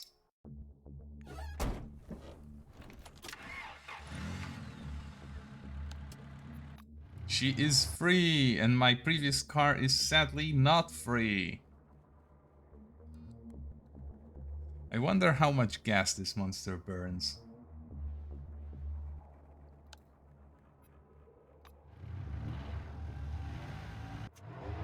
Nope. Once again, you glance at the onboard computer screen to check the main indicators, but something is wrong with it. It's displaying some strange interference, distorted concentric circles jumbling back and forth. The autopilot fails and Ursula begins to sway noticeably from side to side. You can't stop it. Well, thankfully I am death-proof, so I can just do that and stop by ramming an old hab pod. Or I can take a U-turn to make the truck stall by turning abruptly. I don't have enough deftness to do the raw piloting stuff. Sure, let's ram the old hab pod and hope for some loot from it. The road train is barely responding to the brakes, but up ahead you notice an abandoned half-pod with broken windows and tattered blinds swaying in the wind. With some difficulty, you direct Ursula straight at it, and the mighty truck crashes through the dilapidated building, slowing down a little while going over the rubble. After some tens of meters, Ursula stops. That's one less problem to deal with. Now you need to fix the onboard computer. Oh, shit. I don't have enough deftness to fix the computer. Manual control? You pull the corresponding lever and a satisfying hiss sounds. Unlike the treacherous electronics, the hydraulics obey you unquestioningly. Now it's up to your driving skills. You start off again and drive quietly for a while, gazing out at the landscape. When you look at the monitor again, everything is in perfect order, as luck would have it. Whatever was affecting the electronics seems to have stopped. Oh, she's a feisty little beast. Well. Now, here's the fun thing. Oh, shit, hold on. We discovered something. All this map feeling finally paid off. The road you just drove ends in a bleak, swampy place full of fog, tall, thorny bushes, and quaint, spongy cliffs. One rock especially attracts your attention. In it you can see a wide passage as if carved by the wind, from which a low rumble rushes. You leave the car and walk towards the stone labyrinth. Sure, I will wander around and look for the source of the noise. You stride along the corridors between lowly rock spines, and the unexplainable sounds, now resembling a buzz of millions of flies, seems to come closer. You feel that the source of the buzz must be right behind the next rock, and you peek out from behind it cautiously. The sounds stop abruptly and you see a valley. It's a battlefield. Anti-tank hedgehog and defense wirings are spread over the burnt earth, covered with half-filled trenches and craters, like a dead man's rotten teeth. There are rusty remnants of technical devices, blackened ruined buildings, and rare charred skeletons of trees, sticking out from the ground here and there. Explore, of course. The air smells of metal and dust. You make your way through the disconsolate landscape when suddenly something breaks under your foot with a crack. You look down and realize you've trodden right onto an old, dried ribcage. It would be strange to find no dead bodies on a battlefield, but the number of them here is unusually high. Most of them were hard to see from the distance because of the dust, earth, and soot covering them. Now, at a closer look, you see piles of grey bones, as if discarded from an excavator bucket. A fire-swept piece of tarpaulin stuck in some barbed wire is rustling in the light wind, and this is the only sound you hear. There seems to be nothing alive here. You can see uniforms of different wings on some of better preserved remnants. Often these dead, dried fingers clutch weapons, rusty, full of dust, and absolutely useless, of course. Strangely, however, the weapons and clothing are different in design from the ones you find under the dome. You bend over one of the bodies. There's a Cronus logo on its sleeve, but it looks much different from usual. You notice a sealed capsule beside its skull. Scan the corpse. Always scan everything. You want to prepare your scanner to work, but discover that it doesn't respond to your commands. You try turning it on and off again, and the device seems dead. Even the lights on its casing are off. Glancing at your Keras screen, you find it is entirely black. The portable computer is not functioning either. Open the capsule. The casing is surprisingly well preserved. It must be made of some special alloy. You easily unscrew the top, and a sheet of shabbily folded, yellow with age paper drops into your hand from the capsule. You unfold it and carefully read the handwritten lines. They came right out of the dome's wall, and then it just disappeared right away. They're huge. Many of us just ran off. Panic struck. The defenses are disrupted. General retreat was ordered, but our captain said we stay and cover the retreating forces. We may not meet again if the rest of the text is absolutely illegible. The paper is too rotten.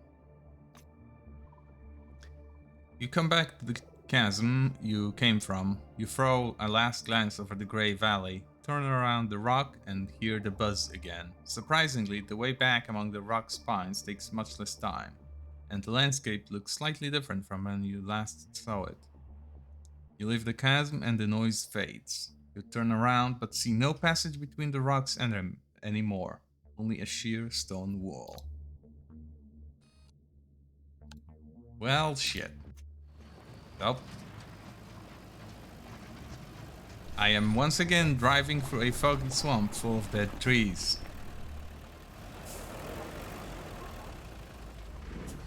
You remain calm, knowing that as long as you don't stop, the road train won't get bogged down, even in terrain like this. The moment you think this, Ursula gets bogged down.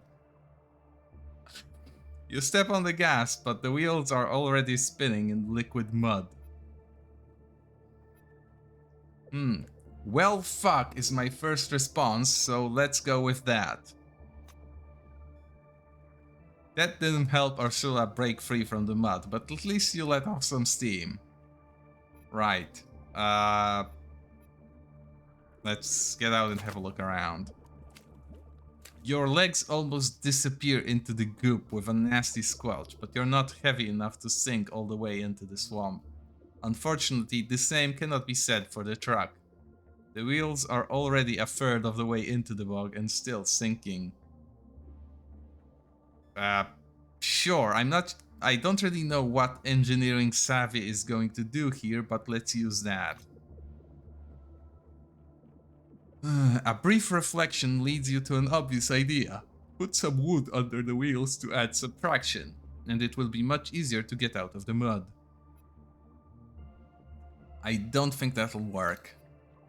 Yeah, there's nothing here. Oh, there is some shit. Despite it being a rather messy job, the dry branches break free with little effort. Since you've got some help, even with the number and size of Ursula wheels, it doesn't take long to get the job done. Thank you, Fox, and dear God, I hope Katarzyna survives this. She can have a shower next we hit one. It's much more comfortable inside Ursula than it is outside, except that your truck still can't go anywhere. Step on the gas. Despite your efforts to stabilize the substrate, the wheels are still spinning impotently. Roll back and forth. The wheels now have some friction and Ursula begins to slowly climb out of the quagmire. Soon the truck breaks free. You can finally move on. Damn it. Come to think of it, I can camp with Ursula, right? Yeah. And it's a camp inside Ursula. Ooh. I have my own personal medical device. I still have to pay for it, which sucks. I have crafting stations. Chemistry, science, there are bed pods. When did all of this shit get installed? I have every possible type of workbench. I have a free fridge. Huh. Sure, heated ham. I can also make potato pie, but this is a rather involved recipe.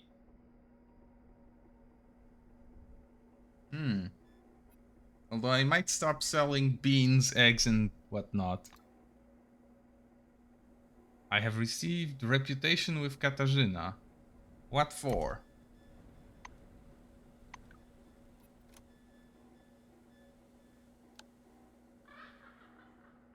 Katarzyna likes that you know how to cook. And she is extremely grateful for helping her become a full-fledged citizen. Huh.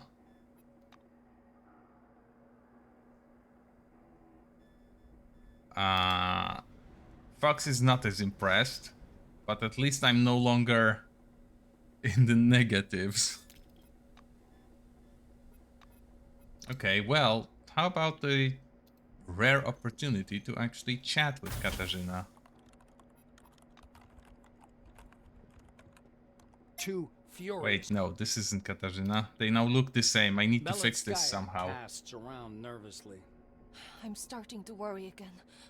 Frankly, I'm straight up scared. We're not gonna get stranded far from civilization, are we? Are there dry closets where you're headed? Hey, I don't like that silence. Let's have a nods chat. cautiously. Okay, just don't ask me about what happened at Magellan, okay? You won't, right?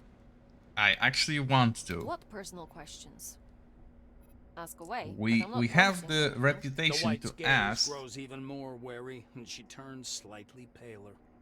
We have an option to ask how she lived before the incident. Katarzyna squints at you in disbelief. Is that a trick question? I was a respected employee, the most important person in the whole department. Okay, maybe not the most important, but key personnel for sure. Beletskaya grows gloomy. And to tell you the truth, I've confessed about it myself. But you can't help stealing when all the Silvers who run your department steal hundreds of thousands. At some point you start to think that you're a fool if you don't take part in this. Sorry, I don't want to talk about it. Oh. Is there nods anything else we cautiously. can Okay, just molest don't her ask me about? what happened at Magellan, okay? You won't, right? The Dome white communities. perks up. Well, I can tell you about all of them. I'm a scientist. I know all sorts of complex topics. Ask. And stop grinning like that. It's like they made her specifically for me.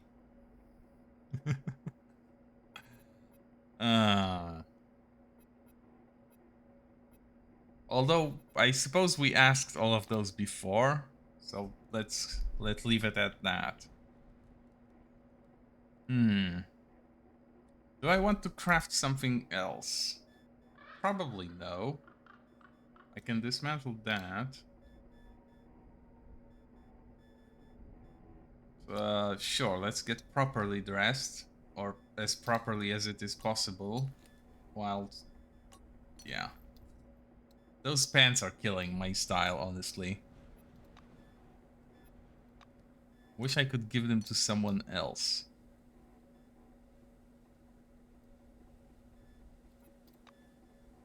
Maybe some other time. For now, I guess I'll pack into my... Actually, no. Hold on. Stop. Why can you not stop this? We're not going to pack into the servo shell.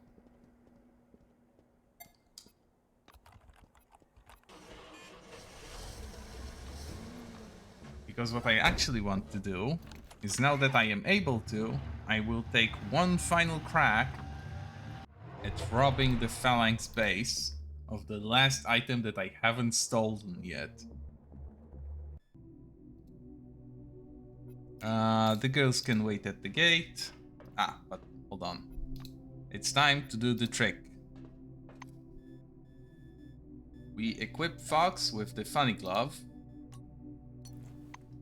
And now I'm exhausted.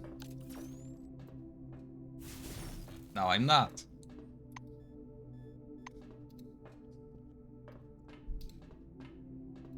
Fox fixed me a night of sleep, and she will only need a single coffee to work that off herself. Which I don't even need to give her, because almost immediately I intend to just pack up and leave for Carmine Heights with the part that I have for them. They're not searching for me. No. Good. The evidence of my crime is also gone. So now it's just a matter of working myself up to open this shit up. Crime suit. Crime tools. This brings me up to 120. I just need to read a little bit.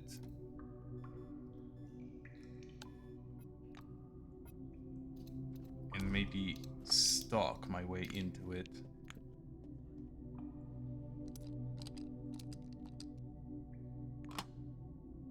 Oh, another one of those. I could technically just keep reloading until I get what I want exactly, but that's not exactly in the spirit of things. Plus, I'll be able to sell it for good money anyway.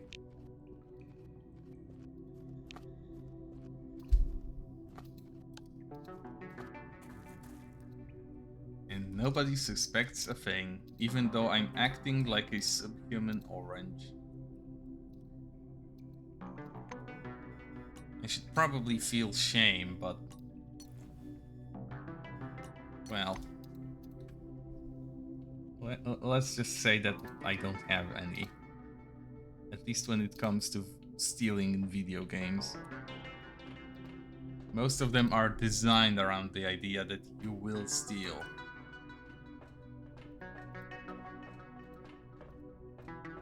Oh, but I will save scum this.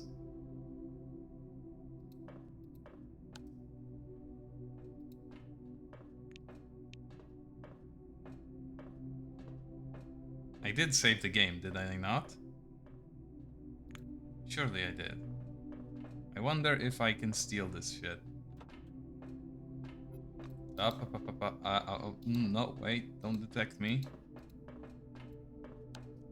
I need to find a key for it, sadly. So it's just not going to work. Okay, girls, we are leaving.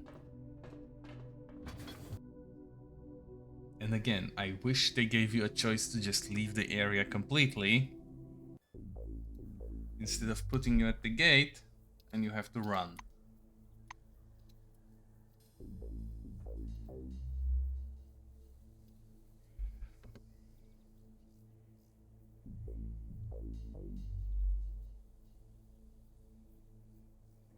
Ah, that was a sneeze and a half.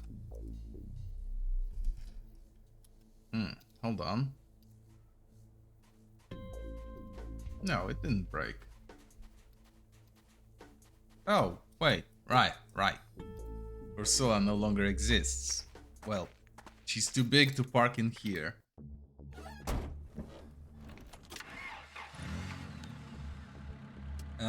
Yeah, this way, to fill out more of those. Oh.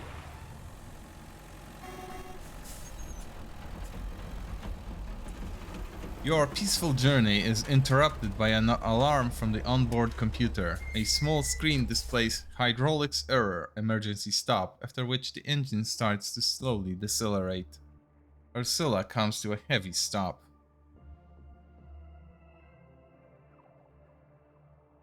Do the diagnostics myself, of course. You go down into the technical access tunnel, running under the floor of the truck. This place isn't the most pleasant, it smells heavily of grease and antifreeze.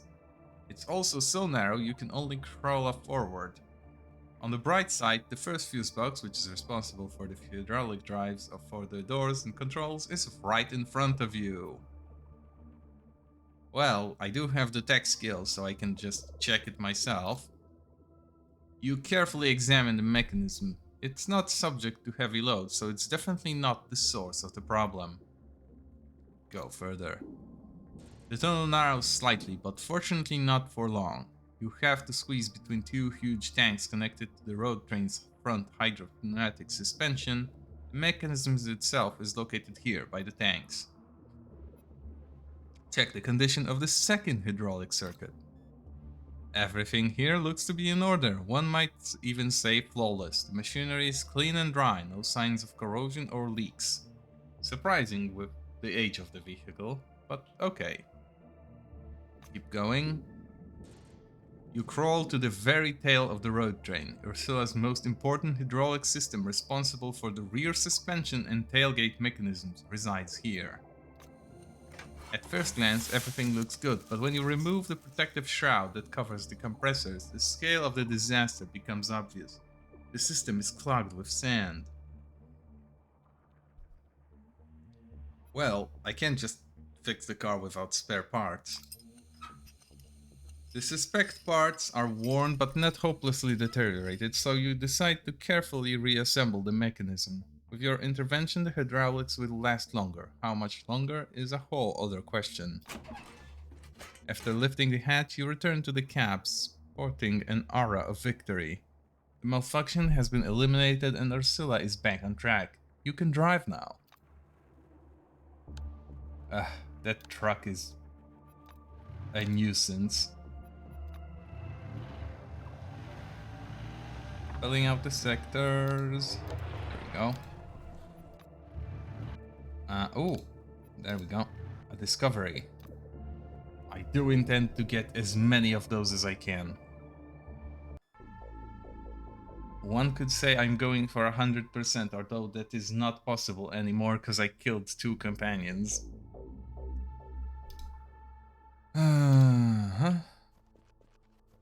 Oh. We have strange servo shells which are hostile. Shit, hold on.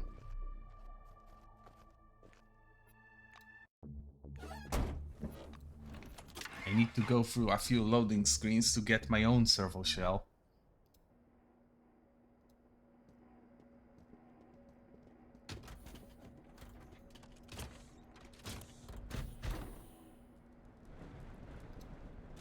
Also, let me just deposit some excess weapons I have. Like those 2. The harpoon, because I never used those. The personal teleporters. Do I have any excess armor? No. Good. Very good. Excess ammo. Excess food. Not really, although I suppose I should store this for when I do cooking. I don't need this many fixers. I'll never use them. I was supposed to sell them, but I forgot to do so. And what I need is relic dust, not shards. Great. Now we can actually leave and do the thing that's meant to be done. Start, go out, continue. Secret test site.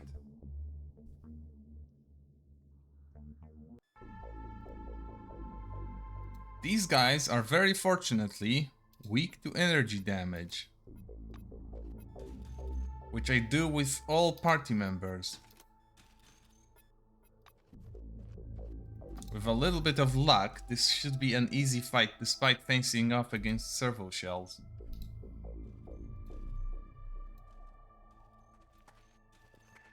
Hey there, friend. Do you want to die? What is he actually using? Oh, a hand flamer. Is this guy playing 40k or something? Shock, of course. Boom.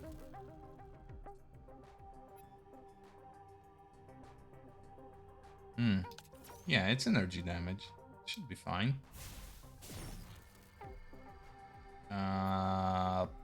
And let's do castling, because I want him to be in melee range.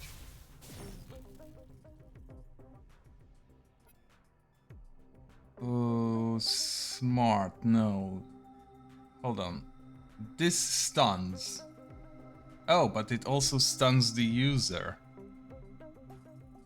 Katarzyna isn't really resistant to being stunned, so it might be a bad idea. How about if I freeze the guy instead? Yeah, he seems to be weak to freezing as well. And then I walk up and do massive hits with my club.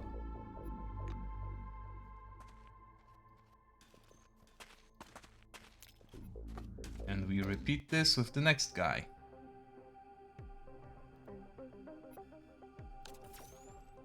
Shoot.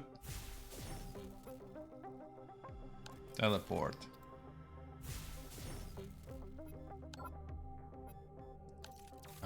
Power up. Me, of course, because I'll be the one doing damage here.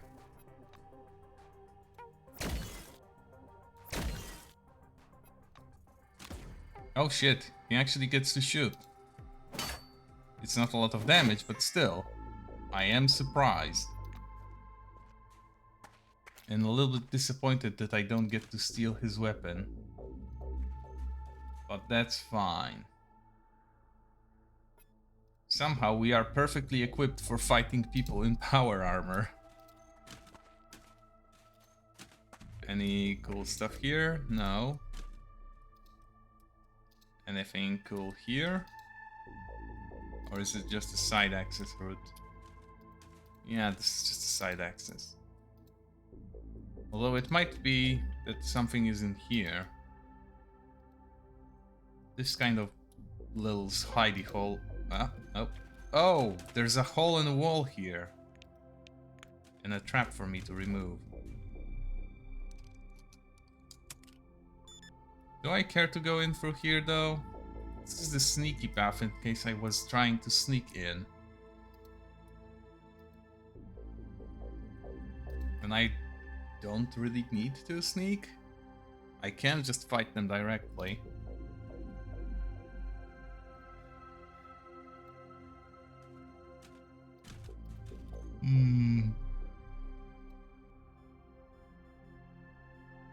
I'll go have a look around before I commit.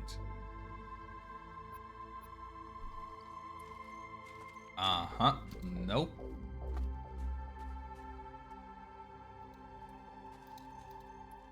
Sadly, nothing here.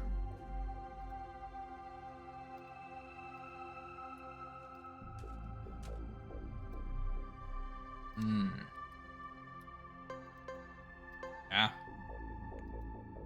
Well, that's clever. Also, high-ranking mines, which is very interesting that they would have such high-ranked traps here. Obviously, no issue for me to dismantle, but still.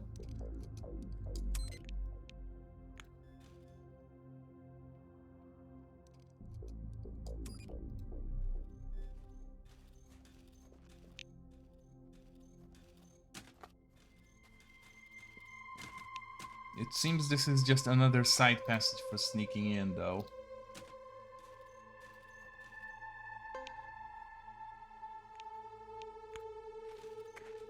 Oh, one of the strange servo shells walked into a trap that was set for me. You can see it in the event log. He triggered biochemical damage of some sort while on patrol. Ooh, actual loot now. Watch it be trapped. No, it isn't, but it's also not good. There's a painted servo shell here. And I can't get down there without the jetpack or its jump skill. I can get in through here, that should be easy.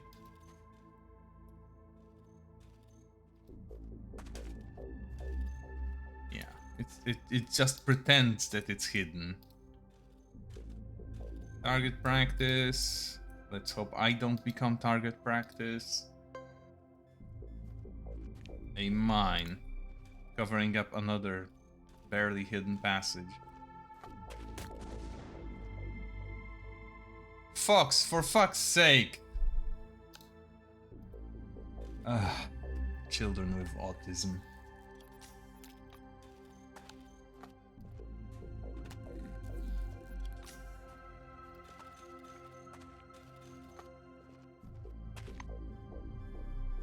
Well, it is an opportunity to roid up before the fight.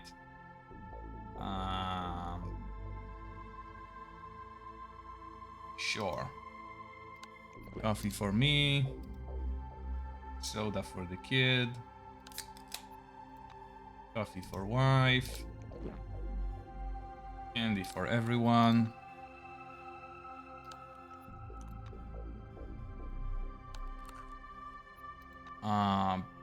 Sure, the kid can have a cookie. Just so she doesn't cry about her boo-boo. And I'll have a proper meal.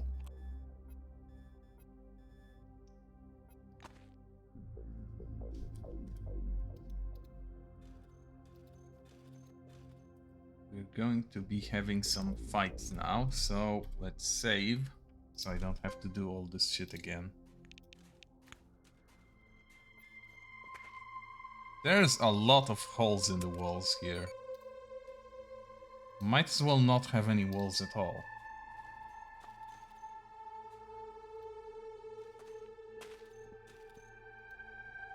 With a bit of luck though, I might be able to upgrade my servo shell. Here. And then swap places. It failed. Shit. Plan B. Kill him. Can I disable him? No, but I can disable this turret. Oh. It's not yet active. Fuck. Just wait.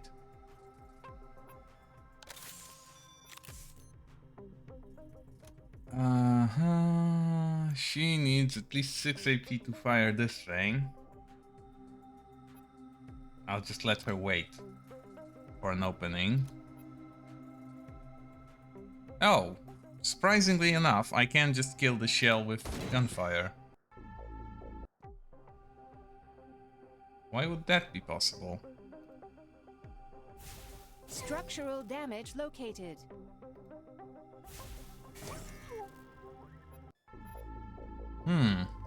They have surprisingly low hit points here. Although I suppose this is because of their low level, relatively. Oh yeah, the turret is rank 5 only. And that's the mine that the servo shell walked into previously. How silly of them.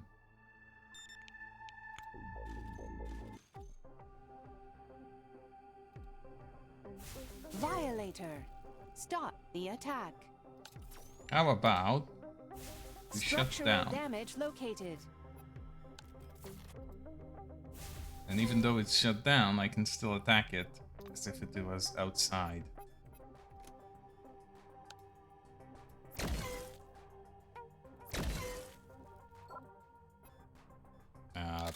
Okay, that's it, I suppose.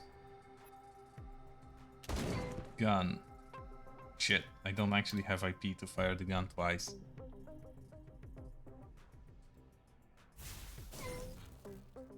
That's fine. I was meant to use it in burst mode anyway. Firing single shots is mostly because... But, oh, what the hell? Oh, it's Fox. Fox can't do this. Ladies, please. Let me work in peace. In fact, just wait here. I'll clear this out and then you can go.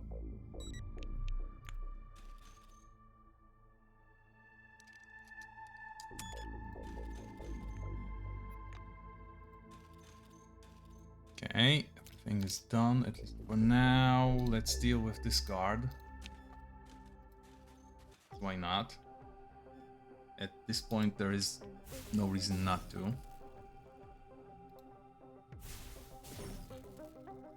Oh, resisted with armor. How tragic. Shit. Do you think you'd beat me? Actual shit. The girls are on fire.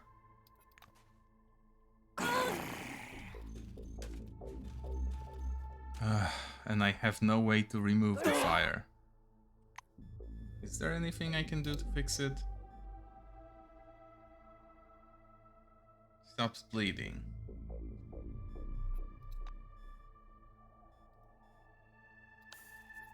Just get healed, I suppose.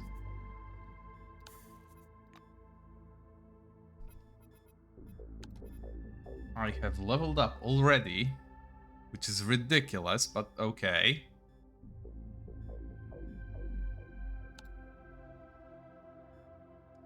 This is very tempting, honestly. Just... I have higher priorities, but also this is better content.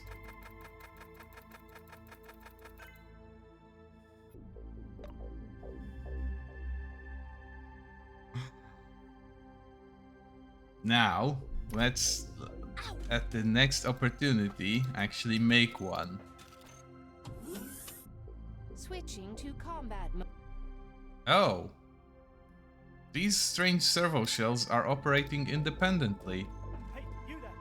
Careful with that armor.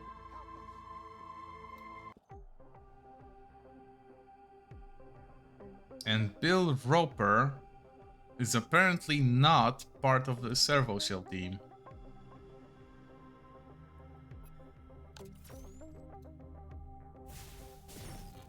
There we go. He should probably slink away before the other servo shell notices.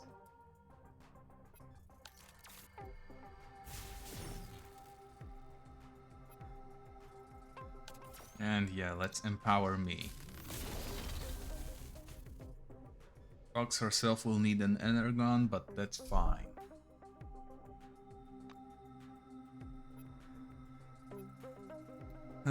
Chill it. Well, chill it, I said. There we go. What does chilling it actually do?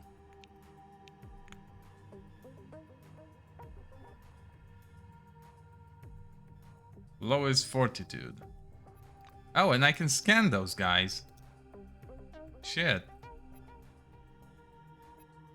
Maybe I should, but first, I'll just whack it.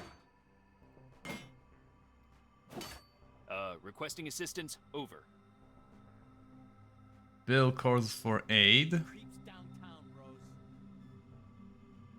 Huh.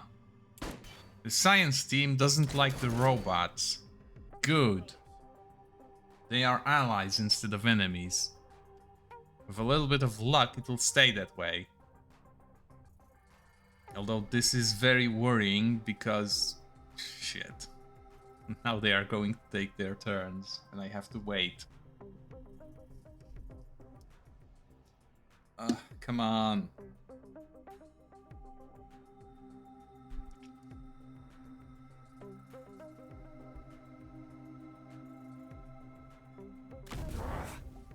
Oh shit, they got hit. Are they on fire? No, not yet. Good. This one will get involved soon. But maybe... Ah, fuck. Yeah, it's already here. I can't castle and I can't turn it off. No firing lane. Wait, I can actually turn it off.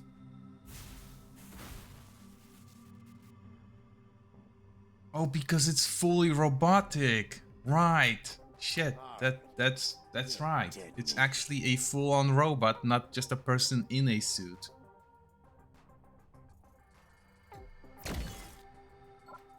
So I can just disable it. And then wreck it. I still have to wait for the other people though, sadly. I have 13, I need 10.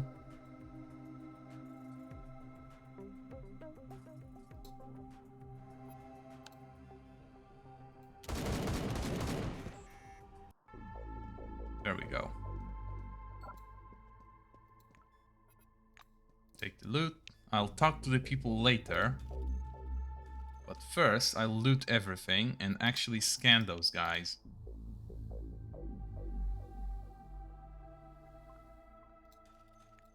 Ghost 4 auto armor.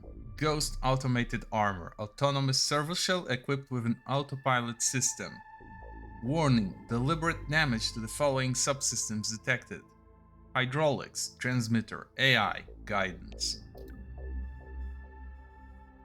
And there is a quest now. Weapon of the future. And I'm going to guess that this is going to be ghost free. No, this is ghost 6. There is more of them than that. I can scan the turrets too, which I'll do, of course, because, hey, why not? Afrit MK2, which is a grenade launcher version.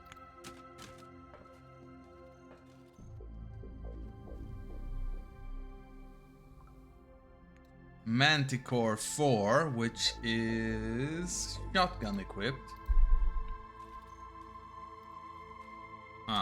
Well, I might as well go out and scan those boys. We have 4, we have 6, we have 2. Those 2 should also have numbers, right? There was 2 of them, yeah.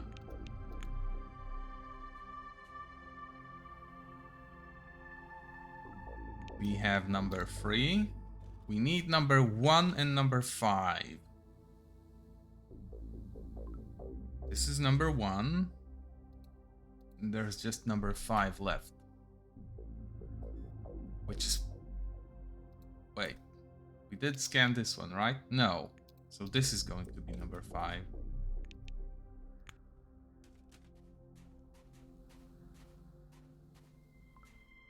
Yep. And that's all 6 of them. Well, all 6 of the ones I fought so far. Chemical mine. Sure, easy to remove. Surprisingly, those mechanical creatures were vulnerable to chemical mines.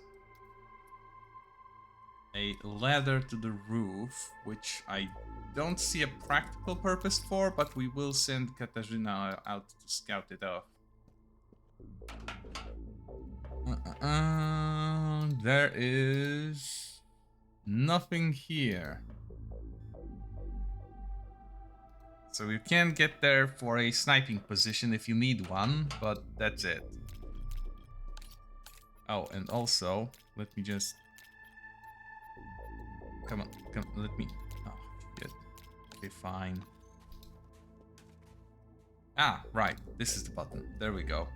I want Katarzyna to be out on top because she's my wife and she will stay there permanently.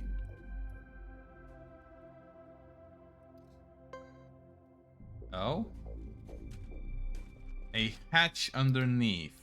Cool. Maybe later. This is a cool location, all things considered. Yeah. Mines. Great. I'll just dismantle them.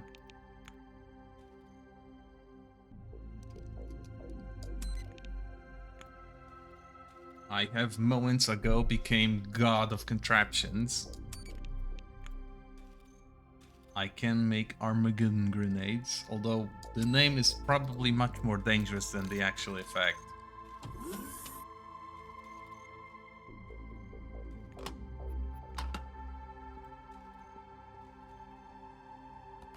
System lockdown, of course. But I can probably...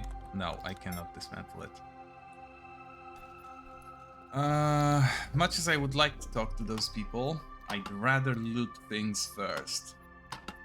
Who knows? They might become... Ooh, a glowing employee. Hello friend, who might you be? Joanna Lindell. Cause of death. Compound skull fracture. Crushed clavicle vertebrae. So one of the armors got a hold of her, quite literally.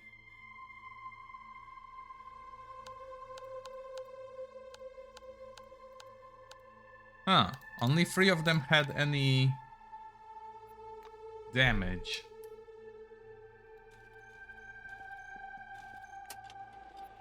before I ended their existence, of course.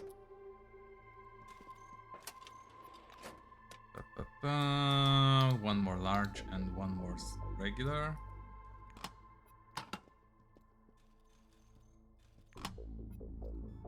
Maybe I should start playing gacha games again. With the number of crates I'm opening. It's pretty much the same experience, honestly. Except the UI is a little bit more streamlined.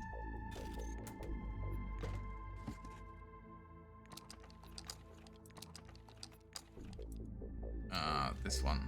Shit, this one's locked. Oh, come on. There we go. I need to wear my stealth suit.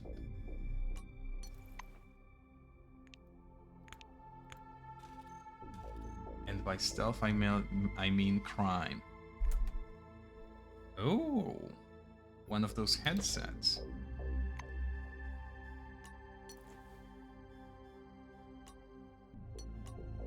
Come to think of it,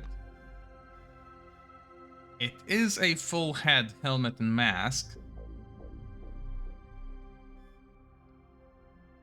It provides initiative, fortitude, and precision. It makes a little bit more sense for Katarzyna to wear, even though it's not great, honestly. Yeah. But for Fox especially, there is a good reason to wear that hat because it fits in with her Fox mask. It doesn't fit in perfectly, it still looks a little bit stupid, but it doesn't remove the Fox mask.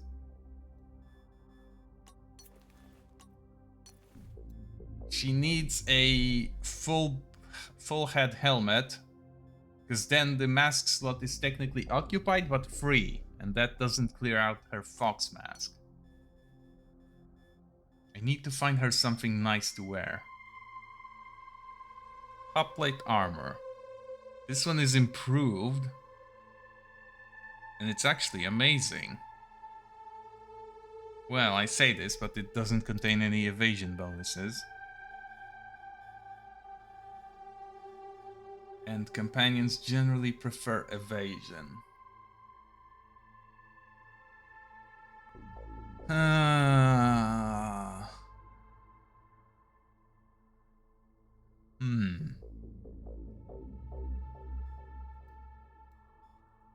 I like the coat she already wears, and this one is technically a lower quality one.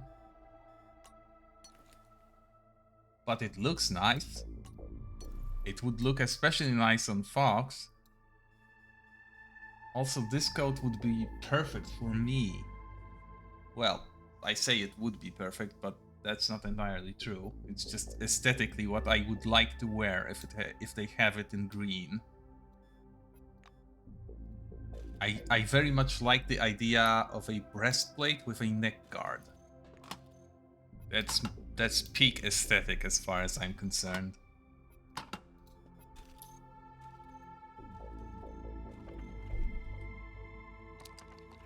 Nothing interesting here. A shell storage station. But regrettably it's empty. I wonder if I could make my shell a companion. Don't think the game is quite there. Oh, and this is a permanent weapon upgrade. Oh, a little bit late, but sure, I'll read it. And with that, my heavy weapons skill is now also close to capping out.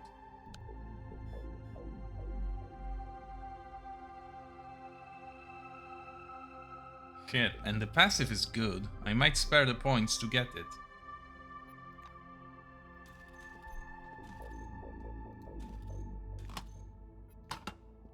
Because recovering more fatigue is, well, that's universally good for everyone, honestly. Mirror, toilet. Sure, let's have a piss. In case I picked up any rads.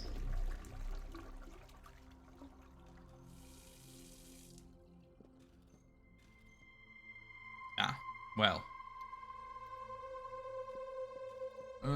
Well, I have fox with me, so obviously the mirror would be scary. Can you imagine?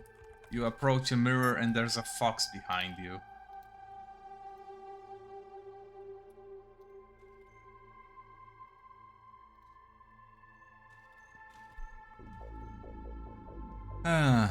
Okay, it's time to talk to the people here. Bill Roper. The man before you is stern and aged, with a leathery face. The metal badge on his chest reads, Bill Roper, Security Officer, Poltergeist Project. He has a handkerchief in his possessions. Roper presses his headset to one ear, keeping his suspicious gaze fixed on you. Group to base, we've got a situation here. Unauthorized individuals at the facility. I will follow protocol, talk to you later. Ooh, what do you want? Shakes your hand, still frowning. Who are you? This is a high security facility, goddammit. How did you get here? Your presence jeopardizes the experiment. If it was an experiment, something went wrong. You're right. The soldiers in servo shells you are fighting are not real people, but unmanned combat machines. Normally they're controlled from the commander handheld, but it is lost. This is off the record, goddammit. We've got an irregularity. The ghosts, as we call them, are out of control. I think it's sabotage, but I can't prove it, damn it. What do you say? Will you look into it? Yes, no? Excellent. Question the staff. Let me know if you find anything suspicious. He gives you a salute and retreats. Get out. Well, we do know that at least 2 of the units were sabotaged, but that was their combat capability mostly. Not really, although AI was involved in one of them. Let's actually do the interrogation. Who knows? Maybe if I interrogate those people, someone will tell me something useful. Also, there's terminals. I should probably have a look at those. Lockdown. Lockdown. If even one of them has anything worth reading on them, it's worth checking them all. Although at this point it looks very unlikely. Yeah, I can strip them for parts if the way wasn't blocked. I think that's the purpose they are here for. Well, shit. David Kushner. Well, hello there. A tall, spindly guy in a slim-cut lab coat is smiling vainly. Zemeckis sent you. It's about time. Look at the danger Mr. Blauholtz's personnel is in. I gave a detailed account of it in my report. You've read my report, haven't you? His smile fades away. What do you mean Zemeckis didn't send you? Then leave this zone at once. A top-secret experiment is underway here. You look at his badge. He is an assistant project manager at the Poltergeist Project. Did he see the chief's handheld? The white forehead wrinkles. The one that controls the ghosts? No, I haven't.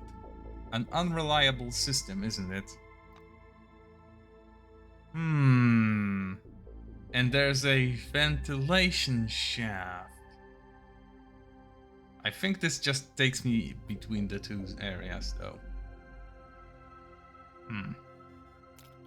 Let's send Fox in and see what happens. Yeah, she just travels between those. So it's nothing. Okay, good enough. Eliza Borges. The dark-haired woman smells strongly of perfume. She's rather pretty, and even the bulky unisex blowing uniform can't hide the fact. The badge dangling from the employee's plump bust reads Eliza Borges, Engineer, Poltergeist Project. How can I help? The technician languidly looks up. Yes? Did she see the handheld? Come on, do you really suspect me? Talk to Mueller. He was always hanging around the terminal. I saw him. Well, I did scan the ghosts and saw some hastily made repair evidence. Oh dear. Well, yes, you're right. I had to fix the ghosts almost every day. Someone's been sabotaging them on purpose. No, I told Roper nothing. Better to just fix it than complain, or he'll put the blame on me. Do you think they sent me out into the barrens just for fun?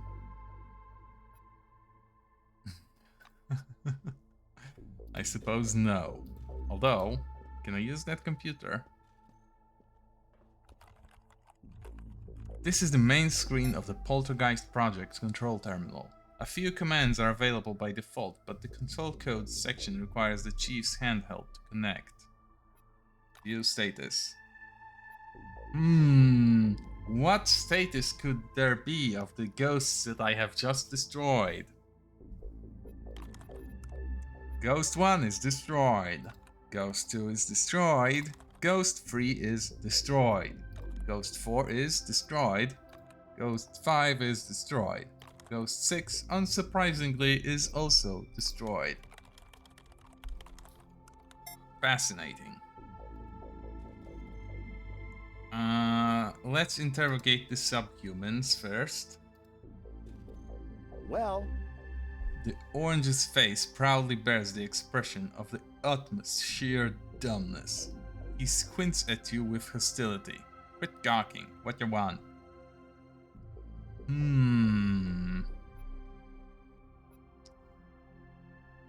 Did you steal the rope? Did you steal Roper's handheld? No, not my field. Okay. Speak quickly. A short, gray-haired woman in orange wing uniform is looking at you with a quickly unfriendly smirk. Well, well, well, what the hell you want here?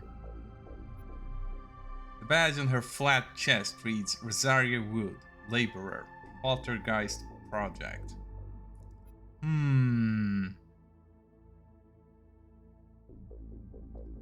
Well, I am actually surprised that the oranges are actually oranges in the phalanx, so sure.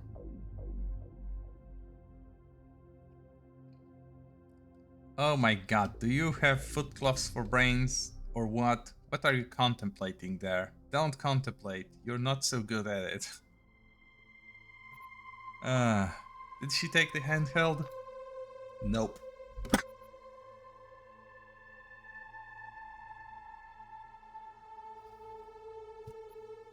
Well, I don't suspect the oranges. They don't seem clever enough to commit sabotage, so let's interrogate Carl.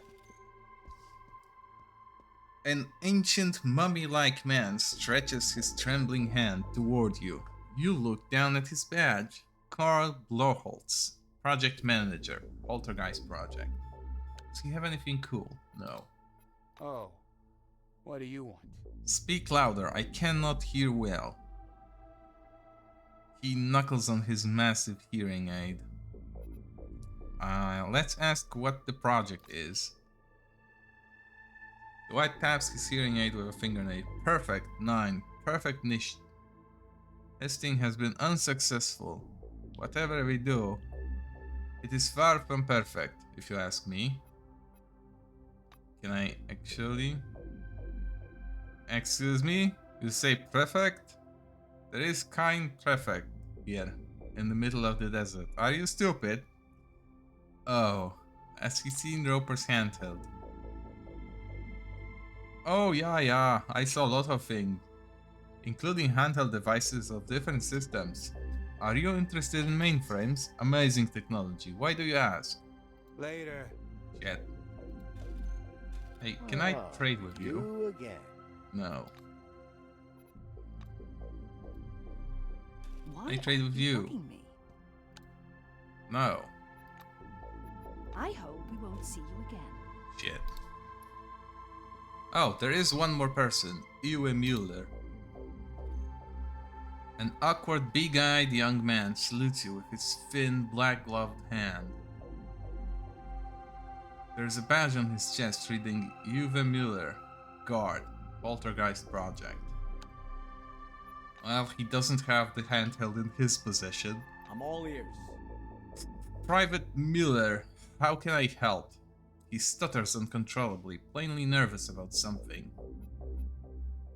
Have you seen the handheld? Handheld? What's that? No, I haven't. I mean, I don't even know what it is, but even if I knew, I for sure haven't. I mean... Just tell me. But I stole the handheld, okay? Thought I'd make the ghosts fight one another and they'd close the project and I'd be back in the fortress. I thought I'm through with this desert. Look, don't tell Roper on me, please. I've got some stuff here. Here, money, ammunition, some medication. You can have it. Just don't tell anything to the chief. Get out. Well, for now, it's just, yeah. Hello, Bill.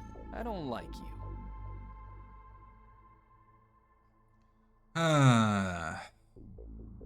Eliza Borges has been negligent in her duties. She didn't report on the damaged suits, fearing that certain facts about her past might come to light.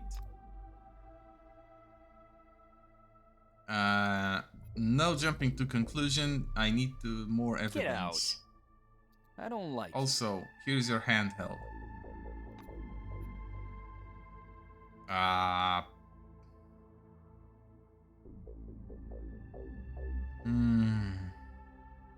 Well, yeah, sure. It's probably Private Mueller who wants to sabotage the project. I hope we won't see you. Okay, and that's it of that quest, I suppose. Yep. He is the only one who was deliberately sabotaging it. Everyone else was just incompetent. Oh, I should have used the control terminal to maybe check for any additional information. Shit. Well, that ship has sailed. At least I'm done with this area. A little bit disappointed with the lack of rewards, but it's okay. We did get to fight some power armors. Who knows? Maybe we'll get to do so again. Let me just reload Katarina. Everything's fine. I'm okay. We can go. Leave via truck. And of course we take the long way around, because exploration is important.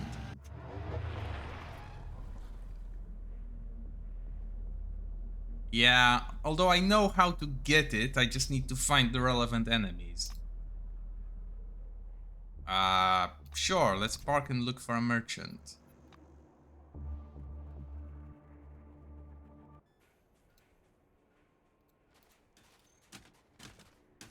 We found church guys selling drugs.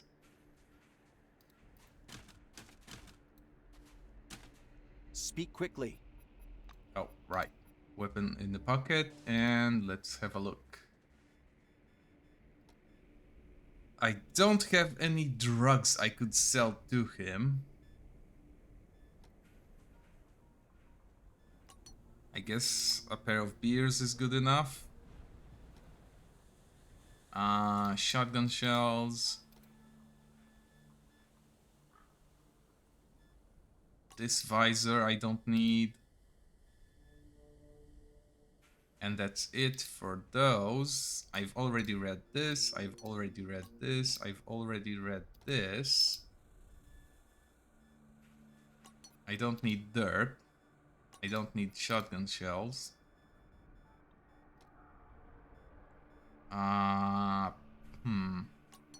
Sure.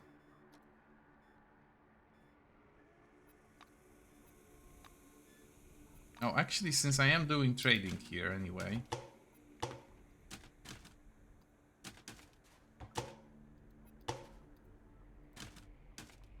I will pull out all the fixers that I don't need.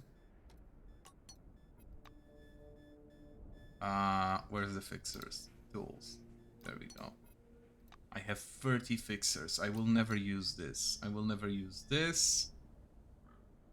I probably don't need this. I don't need the spare crowbars. Well, I might need them, but definitely not a shovel. Stealth device.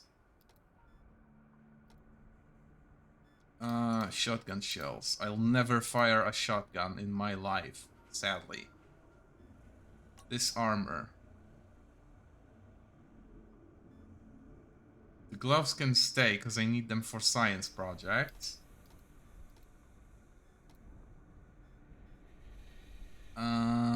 Shotgun pellet. Shotgun casings. Good. Oh, right. This gun. This gun. Although I suppose I could keep the second big one for Yoko. Except she doesn't need it because she already has a better one. This I can sell. I could keep the Mastodon, but I'll probably find a better one at some point. And until then, this is dead weight. Handgun cartridges. I don't think I'll ever return to using the Princess. Brief as that episode was. So I can probably sell all of that.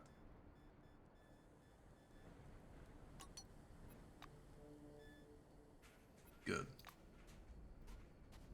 And since this guy has plenty of cash, he should be able to afford all of my junk.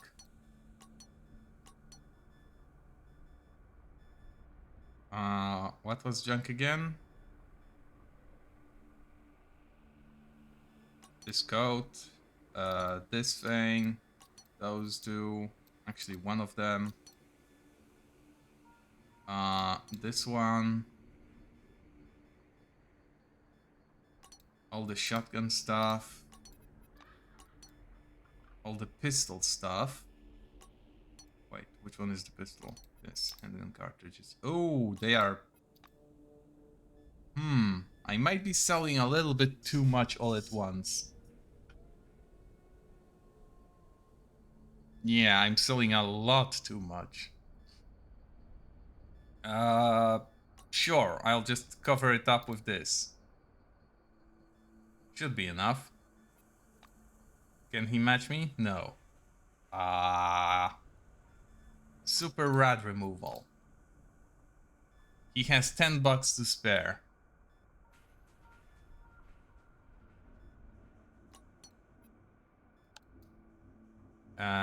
20 of those.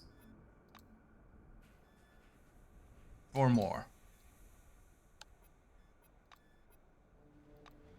Perfect. I cleared him out. And I didn't sell a single one of those fixers I was supposed to. Which shows you just how many of other things I have. I guess I'll buy the reagent boxes.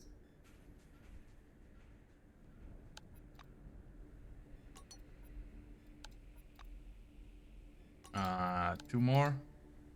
Yeah. And then the rest of it with bullets.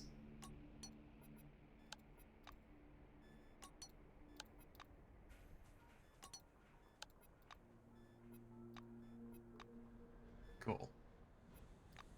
No, it's a selling spree. And not even a big one.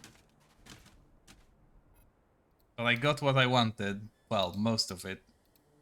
And I'll probably be able to find someone else to do the rest of it with. Leave with Ursula. And we head for here. So who knows, there might be something along the way.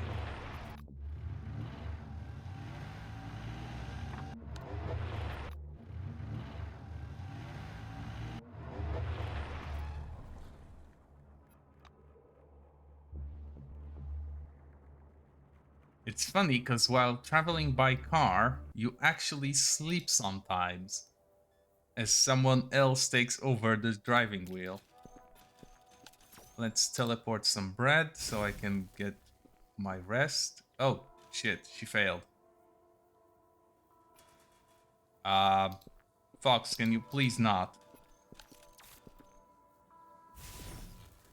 How is she missing this? I should voluntarily submit to it. She's going to need coffee soon. It's ridiculous. 100% chance. There we go. And now my fatigue is gone, but hers is back up. Henry Bedir. Did I speak to this guy? Well, hello there. 7 terms, last one was for life. So you know, I had quite some time to think. He clicks his tongue and laughs heartily, yet lightly. I must have developed that quirk of thinking prison is safer than the outside. The psychologist explained it to me once. The dome, of course, is also a prison, but now it's better for all of us to stay here, inside. Nobody knows what's out there. War, pandemic, maybe everybody died a long time ago. Where are the radio signals? Where are the planes? I don't want to know. I'll stay here. See you later. Well, that's an interesting perspective for someone who lives in a society, or a community, I suppose, entirely dedicated to... oh, fuck. Massive cockroaches. Great. And just as I left the range of it. They are weak to energy and resistant to poison. They also don't have a brain, so they don't resist psionics, but I don't have any of those.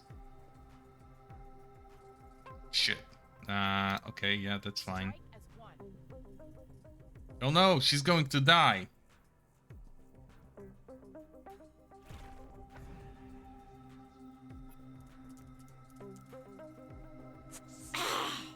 She is going to die.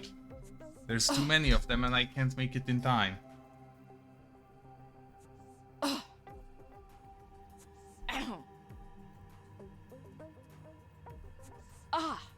No! The unfriendly lady. Fuck. Maya Wellers is dead.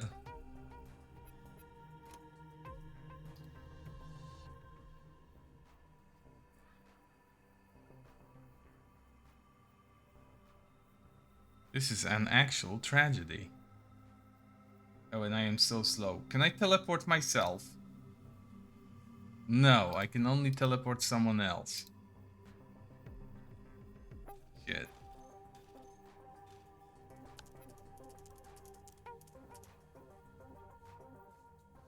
There's so many of them and they already killed a citizen.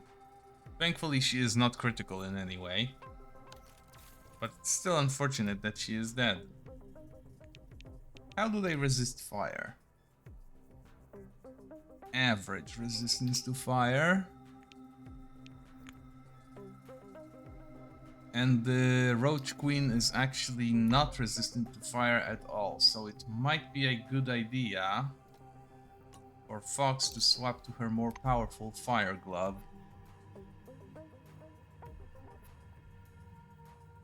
And she will move up. She'd have to move up to attack those. And 4 might not be enough. Actually, it is going to be enough. Okay. Put her all the way here and hit everything.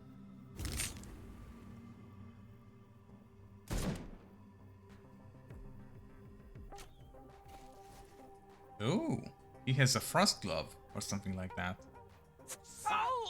You punch like a robo kid. Those guys might also die soon.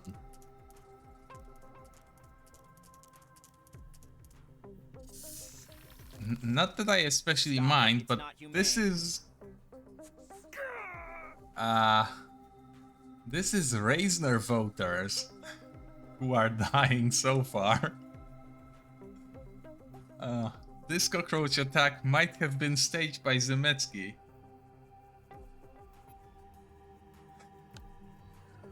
To improve his odds at a victory. Yeah, sure. I hate roaches. Can I jump? Hulk jump this thing? Sure. No. Move up by 1. Hulk jump.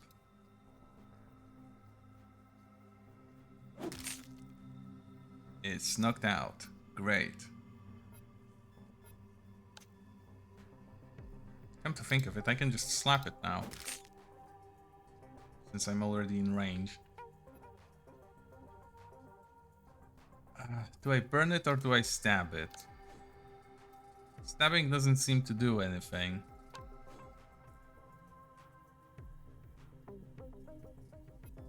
How about a weak spot?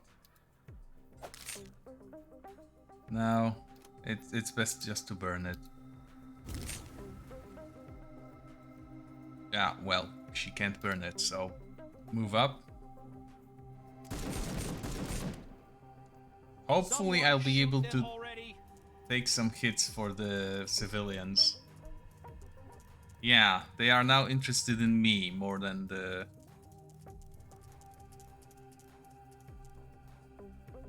Oh, this is nice.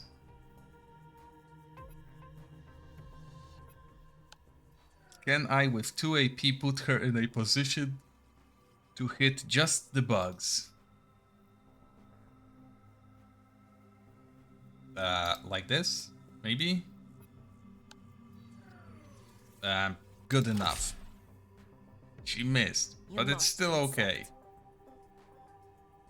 Wide swing. Move up 1 tile and wide swing from there.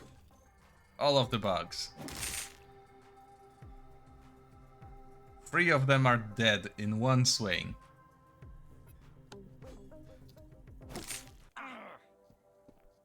There.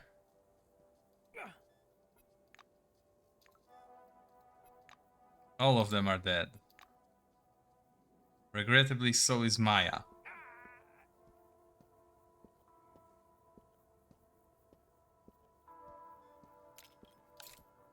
So, someone will surely complain if I do it openly, but if I sneak up, I can actually loot the corpse. They generally do not approve, but in this situation, I don't think there's much of a reason not to.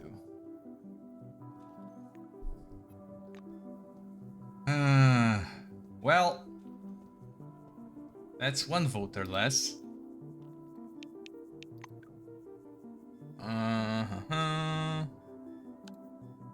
Oh, right, I completed this. Cool.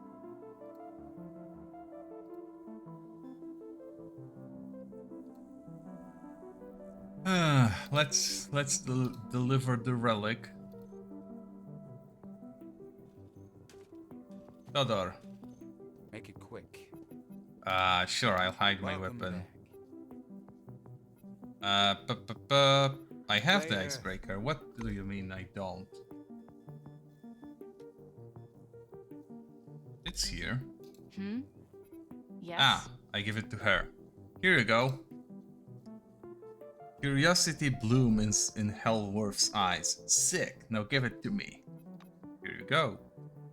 Robin weighs the relic in her hand. Fine, let's get to the suit. Todor already spazzed me out with his fiber. See you later. Welcome back. Uh-huh.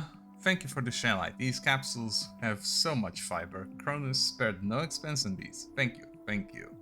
Later. Okay, suit. You approach the suit. The hydraulics activate, the strut is lowered, and the massive mounts expand to the side, raising the exoskeleton's chest plates. Its insides are now accessible. After carefully measuring the icebreaker, Robbins inserts it into the slot on the servo shell's chest plate. Turning the regulator all the way up, Pelworth powers the system and the interior of the suit lights up with a hard, shimmering glow. The dosimeter in Todor's hands immediately starts to click. The device only falls silent when the Geiger Gergiev wraps it in shellite fiber. The experimenters look at each other in surprise. Seriously? Does your shellite stop the radiation? Because it looks like it didn't. Robin looks at the relic, then at her colleague. Todor shrugs and scratches the bridge of his nose, confused. And it shouldn't, although I have a theory. Turn down the amperage, will you? Robin reduces the power to the icebreaker and its glows becomes steady and dim. Now that the relic isn't shining so brightly, the reactive glow from the shellite becomes clearly visible. Todor, you ingenious son of a bitch! Or is it me who is the genius? Do you realize what we can do with this? Pelworth barely suppresses a laugh of triumph. Sure. What does this mean? It means we've discovered an unexpected effect. Luminescence in the presence of a relic, shellite reflects all radiation spectra. Virtually all spectra, okay? Gregiev wiggles her hands in the air, pantomiming filing rays. Robin hugs Todor and ruffles his hair.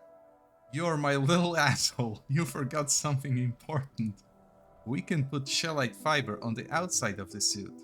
And the icebreaker too. There's a lot we need to redo, but the result will be worth it. Yes, exactly. The result is a synergy between our designs. We gotta work like this more often, okay? And thank you again. Tell Johan that we've made a new breakthrough. Todor extends his hand to you. Well, good luck, guys. And I get to... I don't really know what. Ooh, science workbench. Can I make my shit here? I actually could have done it in Ursula, but still.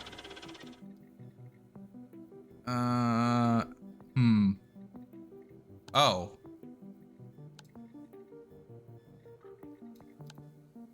Oh, I see. This does not make the stuff that I want to make. I will need a chemical or a ballistic. Ooh, hold on. How much does this need? 180. 180 and I have 75 raw. So I need 110 from steroids. Can I work my way up there?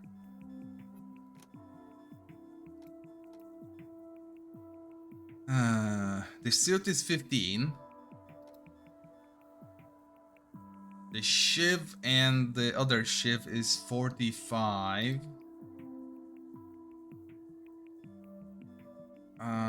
45. 60 with a lockpick.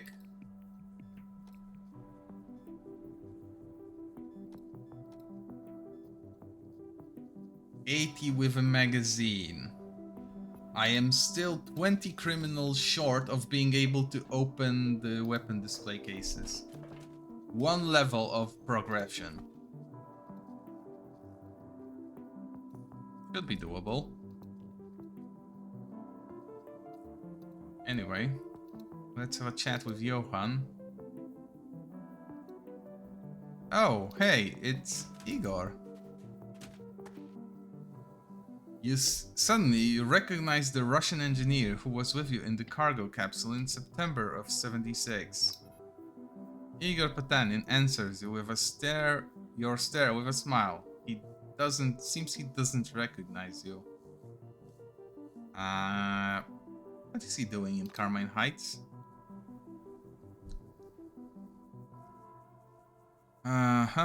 Igor points towards the hydroponics greenhouse. The living quarters converted into greenhouses. Supply water. Calculate the load. Shakes his head. Computer not well configured. I don't understand commands well. Why isn't anyone doing? How are you doing? Good, very good. Raiseners do a lot. Not enough strength, but they are good. Freedom, society, a little socialism.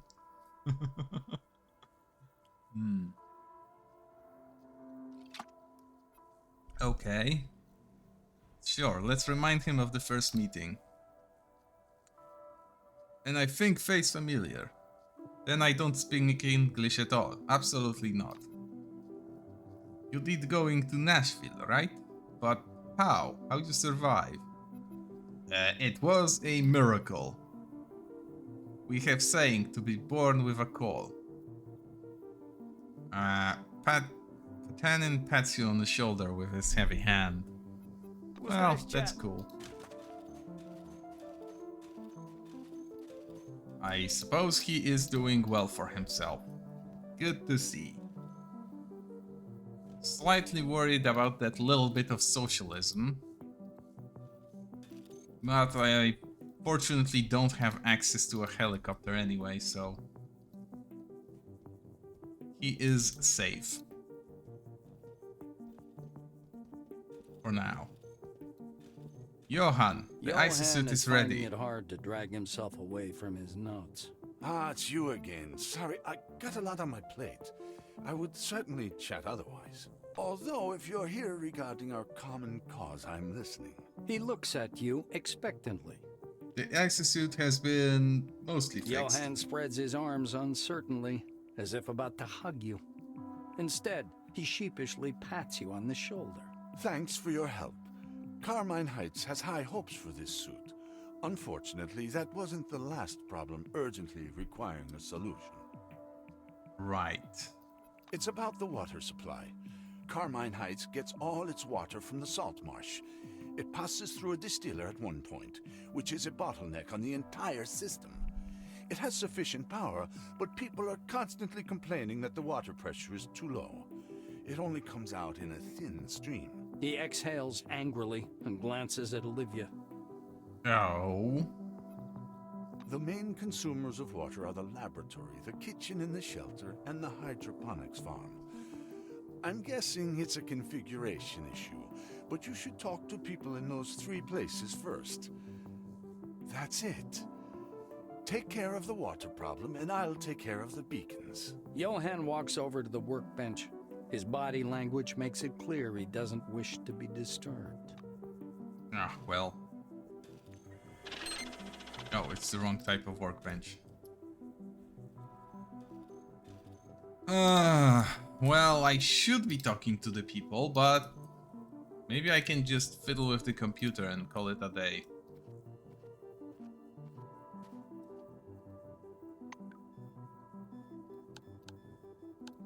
Water is everything. Pin.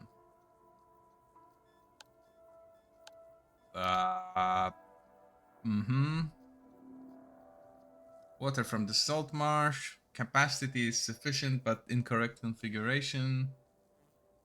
Hydroponic farm, laboratory, and the canteen. Sure, let's talk with the hydroponics.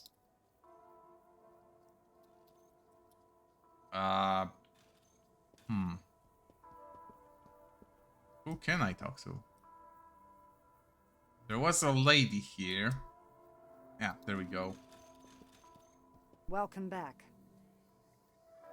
Have you been to the observation deck near Nashville? It's supposedly the highest point under the dome, but you can't get to it anymore. So, how can I help you? I'm working on the water problem.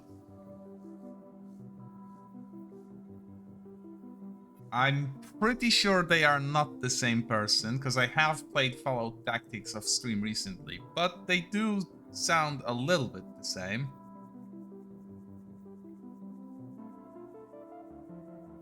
Who knows? Maybe I should check the credits for both games. You say, yeah, I am working on the water problem. How is the farm doing? We've set up an automatic irrigation cycle. In the morning, water is drawn into the tank and fertilizers applied. During the day, the mixture is slowly distributed to the plants. I've had to reduce the amount of fertilizer because we're not getting as much water as we need. The farm doesn't need a lot of water, but according to the data, the morning water volume should be much higher. Okay. See you later. So the hydroponics need water in the morning. And I'm going to guess that the canteen needs water in the afternoon when they do cooking, or in the evening when they are cleaning up. Something like that.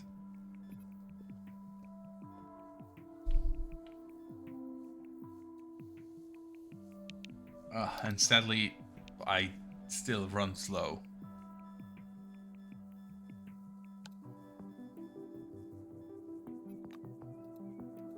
Come on. Hurry it up. I should investigate getting a mod to make exploration faster. Easton.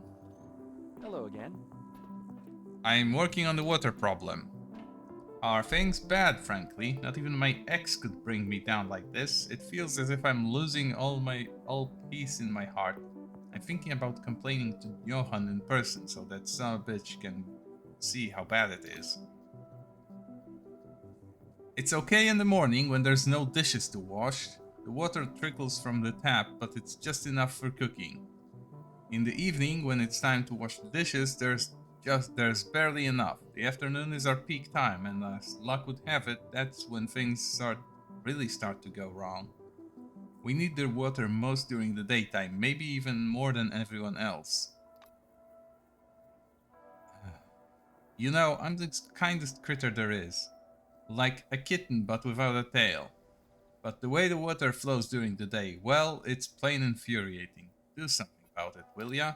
Okay, so he needs midday. Also, I can loot his fridge because I didn't do it before. There's a note here too. To the shift man. Carlo, if I come back and find the bucket to be empty, I'll put it on your head. With these fine words, I remind you, an additional supply of water is needed in the kitchen during daytime since Reisner hasn't deigned to set up the goddamn distiller. Be so kind and get some water before I turn completely grey. Ah, a reminder note in case something happens. Trash container, trash bin, cool. Grab this, nothing here, shit. Flower pot. I have looted this already, probably. Well, I don't really need to learn what the lab needs, because I already know, but I might as well, I suppose.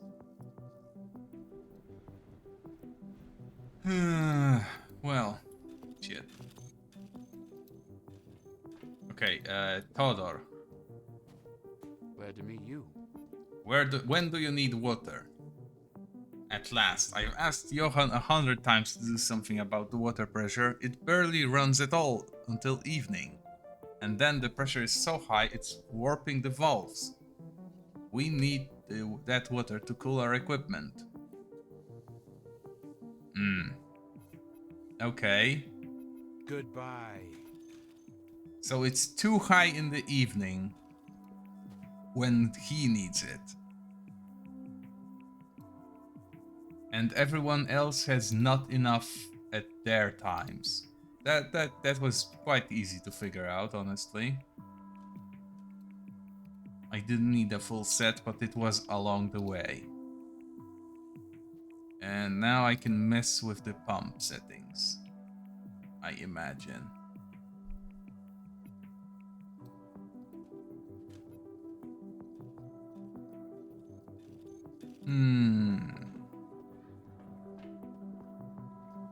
Can I just mess with the computer? I don't need to talk to Gordon, right?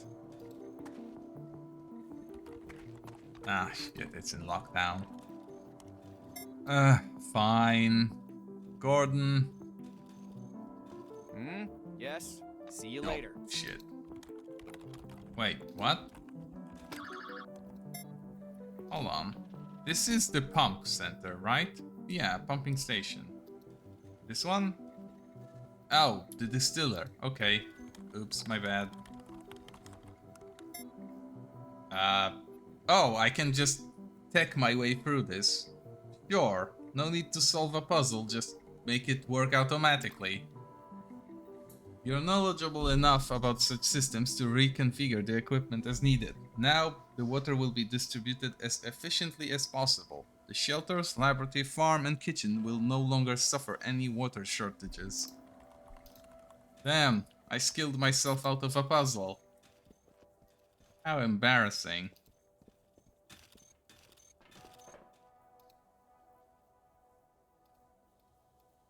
Ah, shit. Well, I suppose that's fine.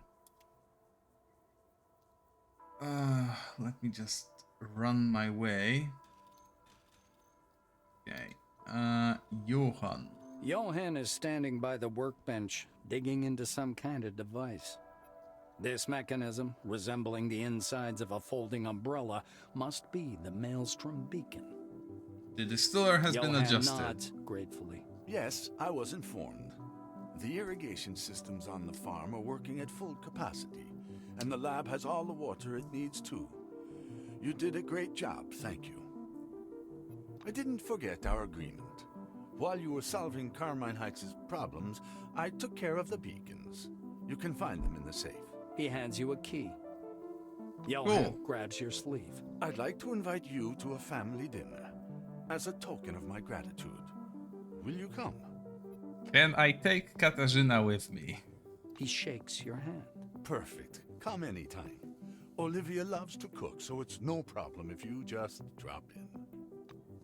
Great. Beacons. Cash. Johan gives you a businesslike nod. So, are you here for business or dinner? Sure, let's go with dinner. The blue responds with a small smile. Great, then what are we waiting for? Come to the table, we were just sitting down. At 10 p.m., but sure. You join Johan and Olivia at the wide table. Set out upon the light blue tablecloth are a white porcelain bowl of green soup with glassy onion rings, a scalded Atlas salad, roast beef and gravy, and fluffy white bread. The meal is almost a feast by Baron's standards and surprisingly abundant, considering that most of it is prepared from mutant lettuce. Mutant lettuce. Sitting between you and her husband, Olivia takes Johan's left hand and your right. Let us pray. Repeat after me. God bless this meal. Johan sighs loudly. Oh, pray for what, Olivia? For the dome or maybe for Maelstrom to disappear? We're doing science here, not some religious shamanism.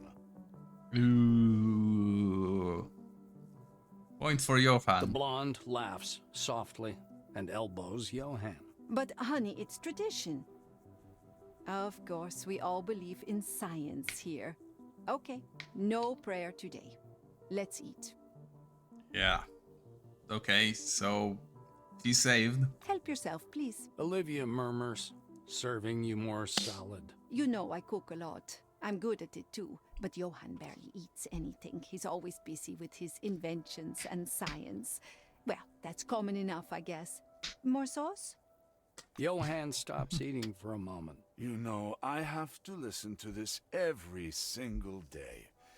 I don't think food should be fetishized, and dinner shouldn't be taken to mean gorging oneself. Dinner is an occasion to come together and talk. How did you spend your family gatherings? Well, how far back do they expect me to go with this? Yeah, sure. Let's go with cozy and private. Reisner nods absently. Well, you see, Olivia, that's what I was saying. Family dinner is a symbol, a tradition. It has nothing to do with food. He notes in a subdued tone, picking at his salad. Olivia forces a smile. A menacing silence hangs over the table. It's as if you're in the center of a storm that's about to break out. Olivia's fork trembles in her hand. So quaint to bring up the topic of family, and also timely. She says assertively, emphasizing the word family. She flirtatiously primps her hair and looks straight at you. Since we're talking about family, did you ever notice how your mother looked when she was tired? I remember mine. Always thought she was hysterical. It was only when I had my own family that I realized why my mother always looked like a walking corpse. Sometimes on weekends, she would take a book into the garden and just lie there not moving. What was your mother like?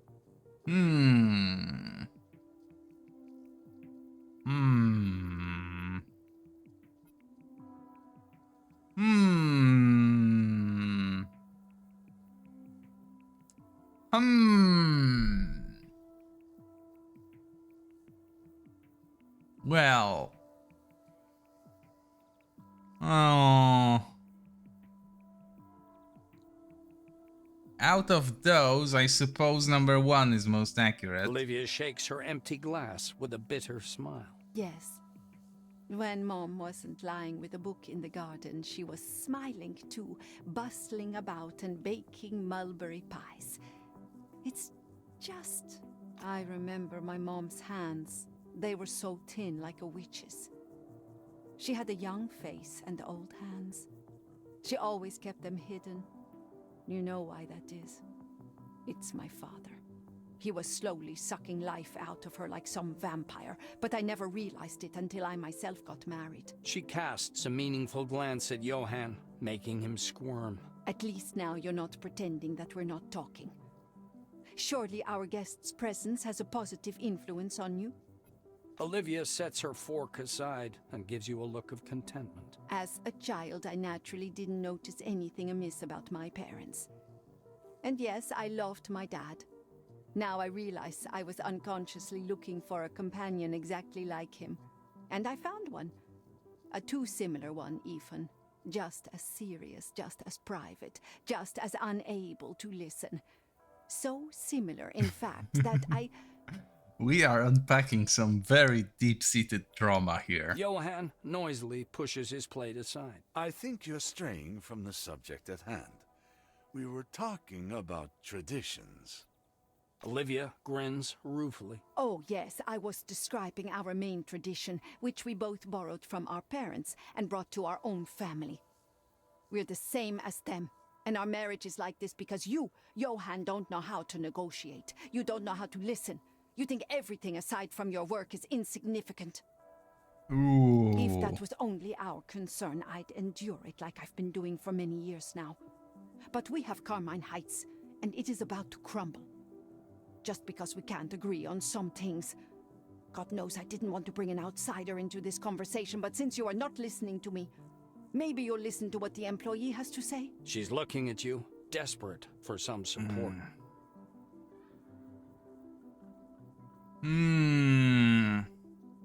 William Hope. Okay. I'll keep that in mind. But for now...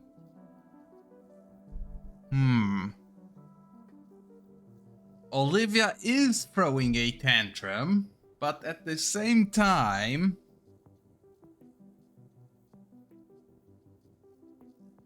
Her suffering is of her own making, in a way, which she just admitted. Let's be evasive for now and see if maybe Johan adds something to the conversation. Johan nods, seriously. Yes, of course. We're engaged in completely different tasks, each focused on our own strengths. I conduct and supervise scientific research, while Olivia is busy with politics and the economy.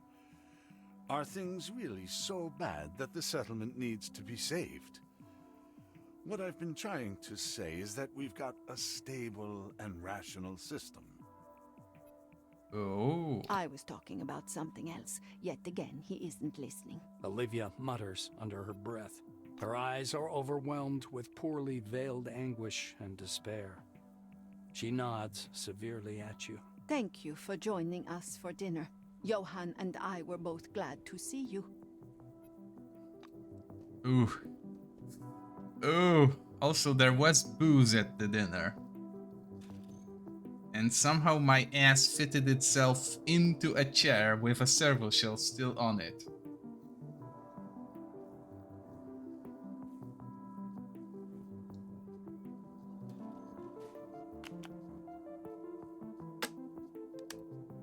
Well, the TV doesn't do anything.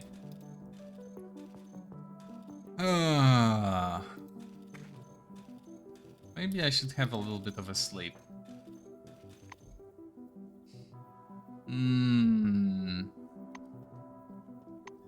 I have the beacons. I have the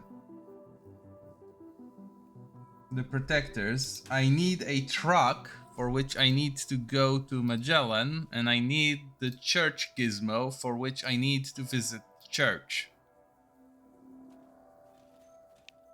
Also, Nakamura wanted me to do some chores for her to show me that she is a boss and I'm just a pushover.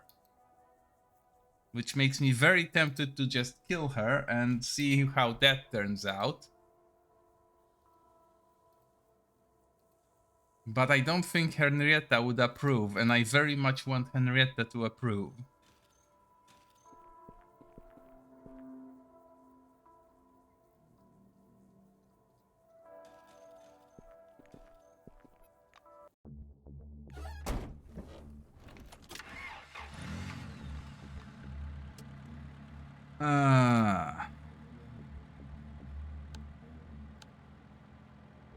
Keys to all doors.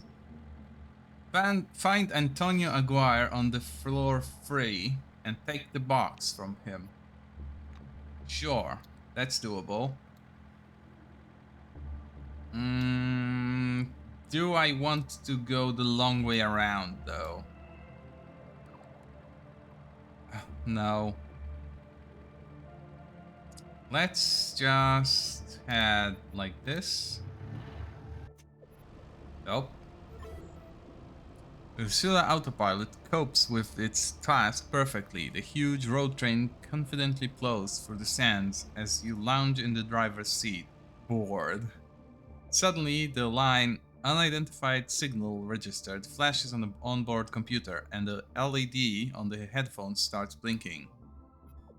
Sure, let's listen to the signal. You listen carefully, but the signal is incomprehensible. It's some kind of beeping, but it doesn't resemble Morse code or any other signaling system you're familiar with. Of course we will track and go towards it. After triangulating the signal, you set a new waypoint. Ursula turns sharply and heads for a lonely rock formation nearby. Having reached its destination, the road train stops and you jump out of the cab. The source of the signal isn't visible, but the beeping itself seems very close. If you wander around the area, you might find the device so persistently sending signals. Go forward. The signal is loud here.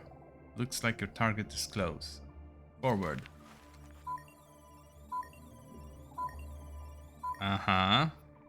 Once more. Okay, go back.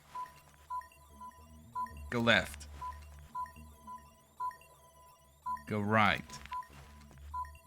Go right. There we go. After taking only a couple of steps, you come across a heap of stones stacked like a burial mound. The pulsating signal is coming from underneath the cairn.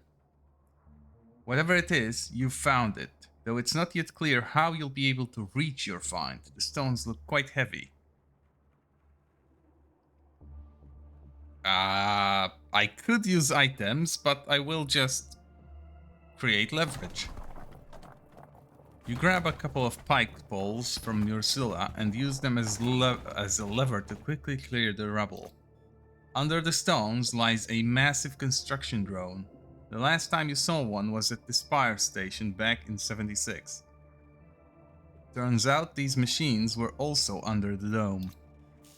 A quick look at the robot reveals that it is damaged. It doesn't look too bad, but you can't fix it without the right skills. Thankfully, I have the relevant skills. Also, we get a spoiler, but I won't read it. You have neither the spare parts nor a manual, but your technical skills are enough. You service the drone and it eventually comes to life. As if executing some long neglected protocol, the drone launches up into the air and flies towards Ursula. Following, you see the drone enter the driver's cab. A previously unnoticed technical hatch opens in the ceiling. The robot ducks neatly inside the hatch with its charger and the lid slams shut. Now you have a drone that will probably come in handy more than once in your travels. Cool! The truck now has self-repair.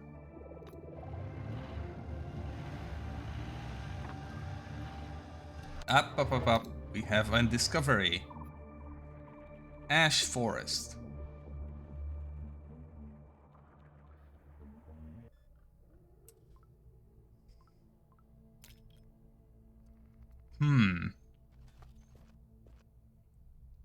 Okay.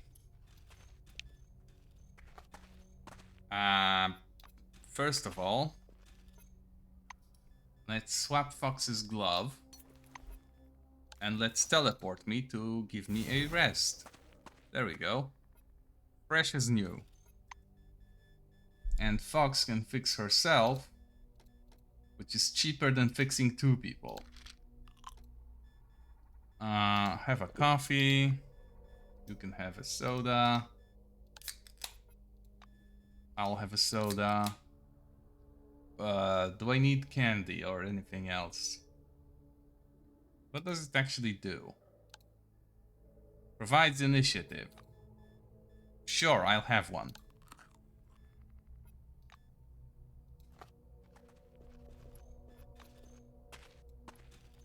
I should also fix Fox's hit points, but she's close to full. Pile of stones, no enemies surprisingly. Ammunition. Oh. Wait, where did you come from? Energy Soldier. Level 13 only. It is resistant to energy and weakly resistant to everything else. I can probably just burn it.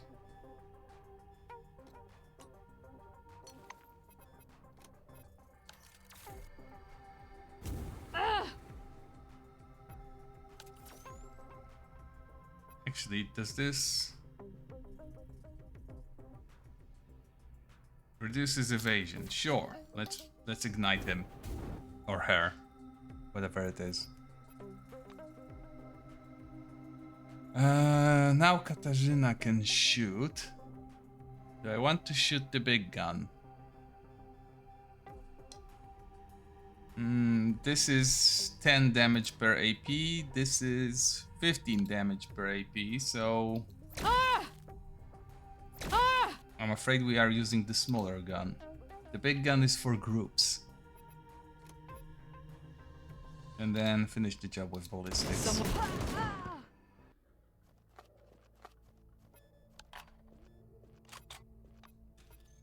reload everything.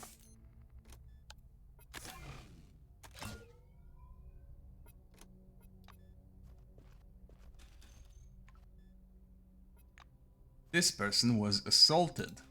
Note that death is not a crime, only the fact that they were assaulted.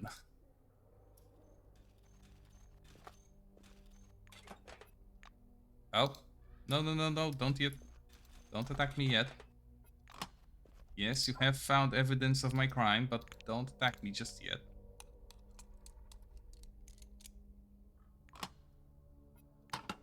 Okay, we can fight now, because I looted the loot. Or maybe not. Wonder if there will be something to discover here. No, that's a crime. There should be something to discover there.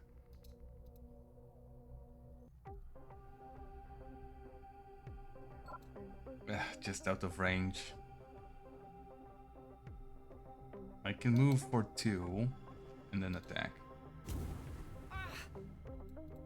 Come on.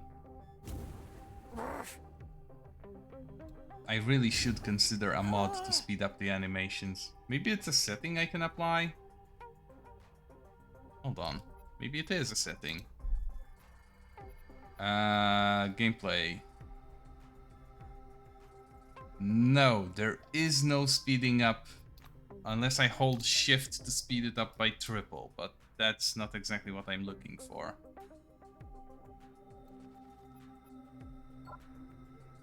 Oh. Well, that's inconvenient.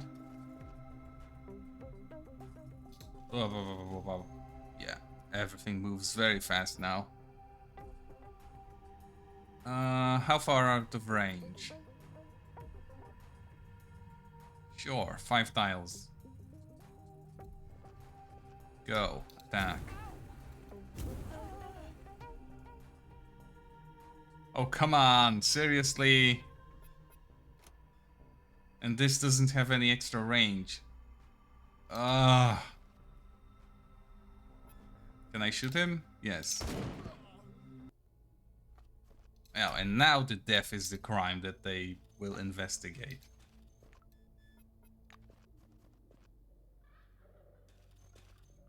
Ah, he was going towards this group. Okay, sure. Hello, friend. May I interest you in some ammunition?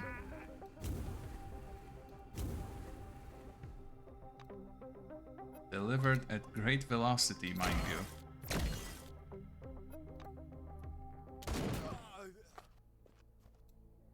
Oh, this is much better. Ah, and we have the exact thing I was hoping to get. Because now, I don't actually have to upgrade the glove I had. Fox just found a new one.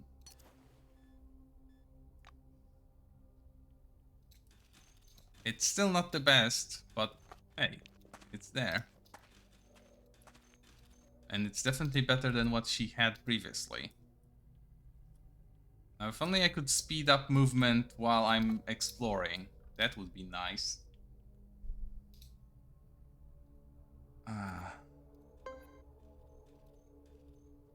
Okay. Dig it up.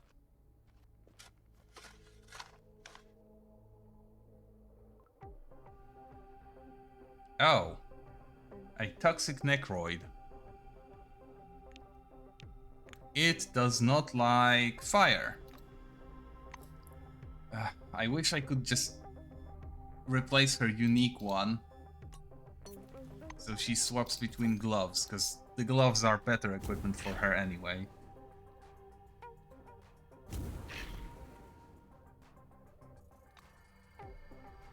Or I don't know, maybe she could wear 2 of them somehow.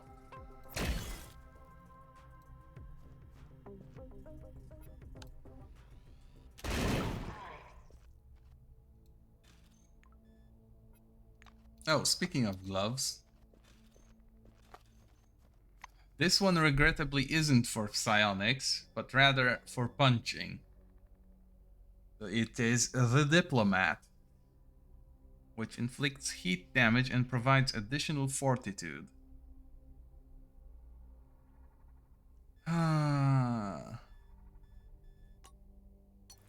How do those even work with a servo shell? Do you just wear them underneath the shell and that's it? Yeah, it doesn't look like they have any display when you wear a servo shell.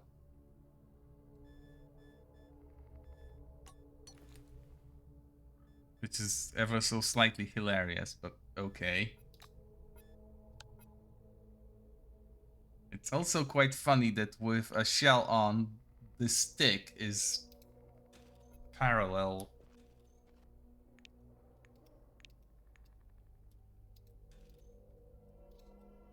Anyway. Oh, alright. And what's the helmet? It's a Duval helmet. It provides fortitude, resilience, and resistance, but it's otherwise garbage. None of those are provided in any significant quantity. Also, I lost myself. There we go. Hold on, I leveled up.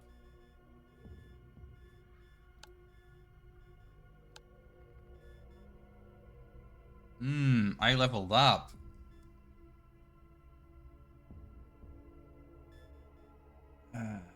I'll put in 10 points into criminal. I'll put 10 points into piloting, because I want to max it out eventually.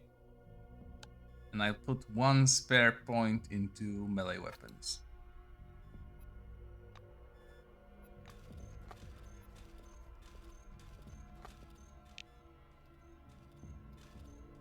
Let's keep exploring the forest.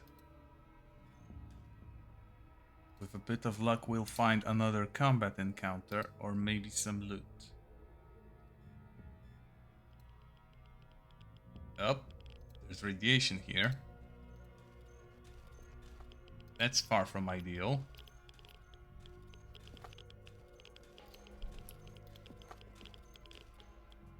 Ah. This might be the challenge we are looking to do. Just by hand.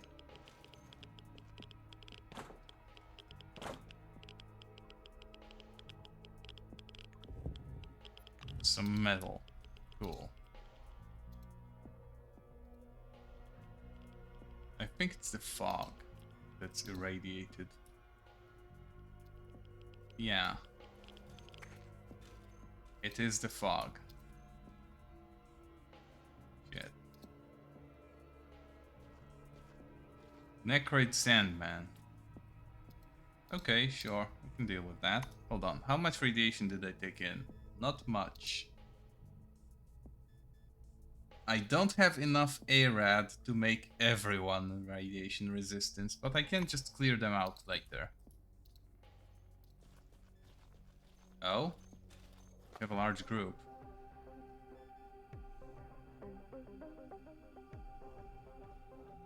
One of the Necroids is stopping me from getting experience. This one. Well, it has to die first, because it's stopping me from getting experience.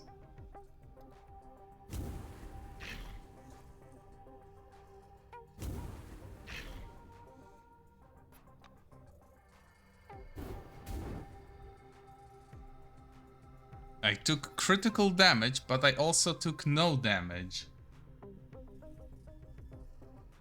How?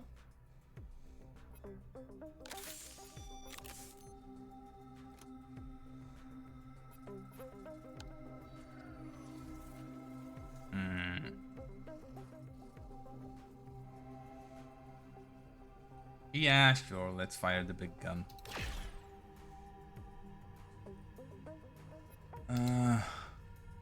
I'm too far for melee, so... Can I get away with just free ammo? It's a gamble. There is a chance to kill, but it can also fail if I low roll the damage.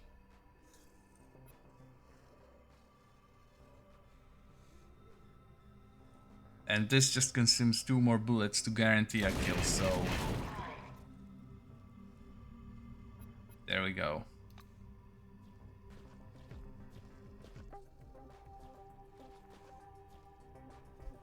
I can speed them up a little bit. Oh? Fox is now in an inconvenient position. But also she can probably just kill this thing.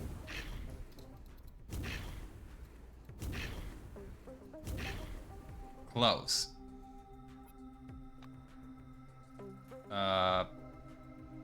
Sure, let's move Katarzyna away a little bit and finish the job.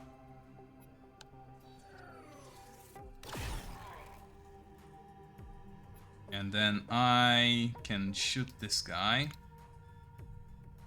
It's actually a good idea too. I can't fire everything, but it should be okay. 5 shots. Great. Close enough.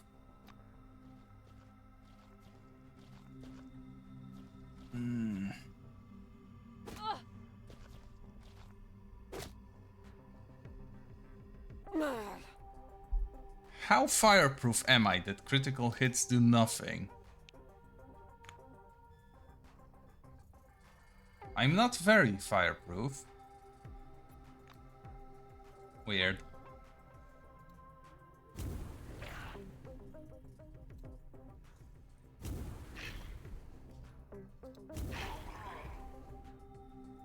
And she can't damage this one, but that's okay.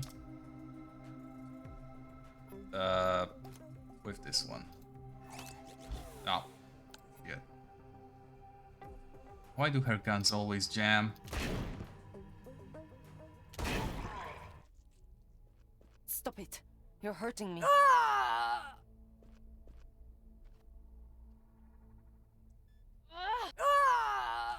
Yes, I know you hurt. That's pretty much what you did to yourself. Can I scan those? No. They are not people. This skeleton is.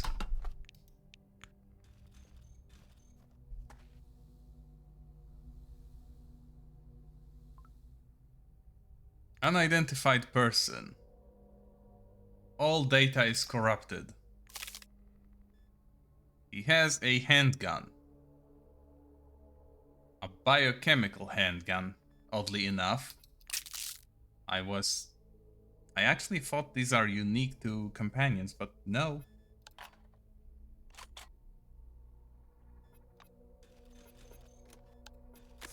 This is a regular weapon. I'll do the first aid, because if I do it, Fox can just fix my fatigue later on. Katarzyna can just med herself. She's good with a medkit. More remains. How did I miss that? A shotgun. I will never use a shotgun. Maybe I should have invested into light weapons on someone. For example, by not killing both of the companions that used them. Mistakes were made, and I probably should have safe scummed through them.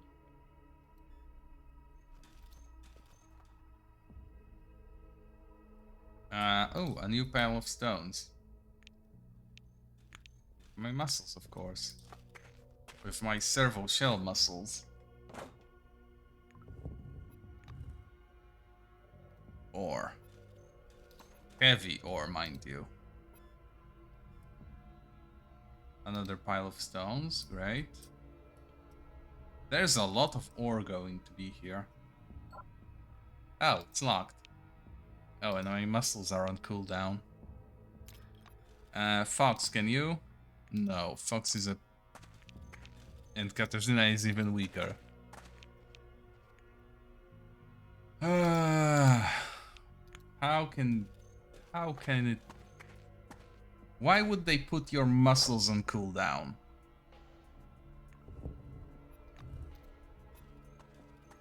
I suppose I get it a little bit. Because it does help to rest between exertions, but still. Why?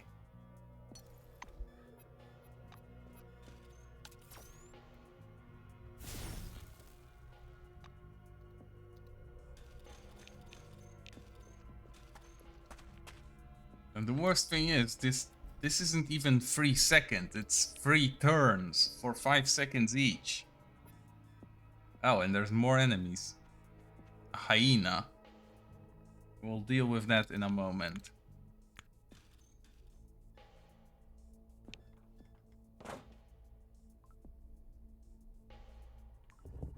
This is a surprisingly large area. I did not expect an area of this size to be just a small random encounter.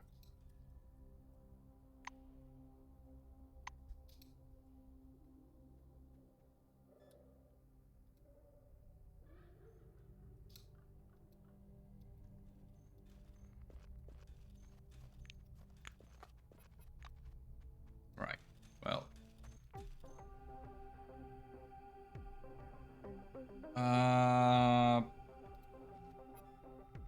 Swap with this.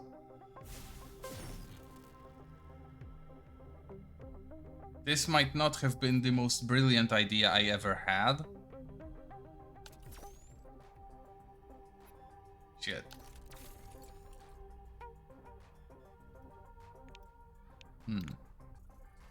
They are weak to fire. So she will charge me up. And swap to fire. Fire. There we go. And maybe run up back. Oh? That shit is escaping.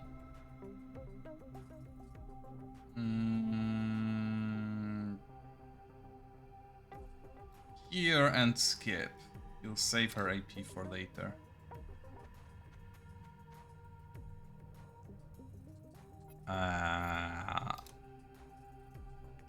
They are not particularly weak to energy, are they?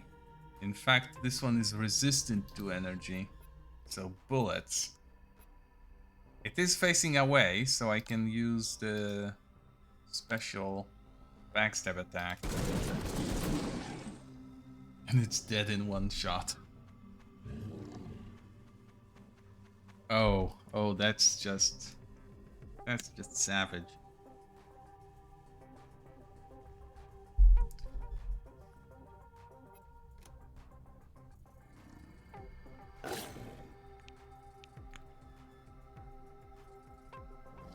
Yeah, this is fine. Well, maybe not. Let's just burn them.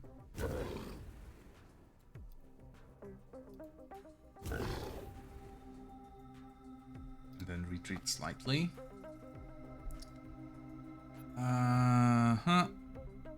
Katarzyna is lined up for a nice crit on 2 of them.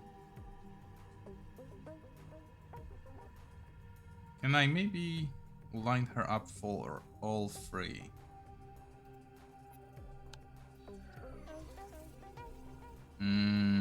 No, doesn't seem like it. It's 2 of them only. Oh, let's get the close ones. Oh, and it's once per battle, because the cooldown is so long. That's fine. Maybe I should have waited to line up 3 of them. Do I walk up and slap, or do I just keep shooting? How much ammo do I still have? Because that's going to be the deciding factor here. I have 182 ammo. It's probably not worth using on hyenas.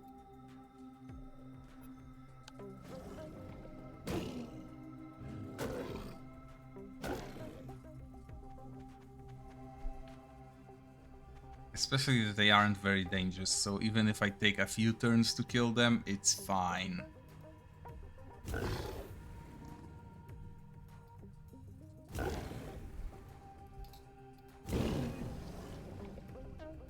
And then she retreats.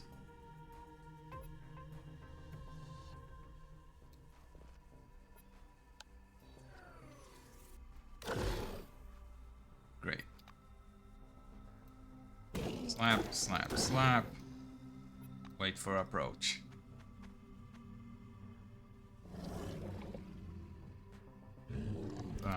Shoot. Shoot. Oh, nice. Shoot. Yeah, this is better per ammo, so this. And then slap, slap, slap.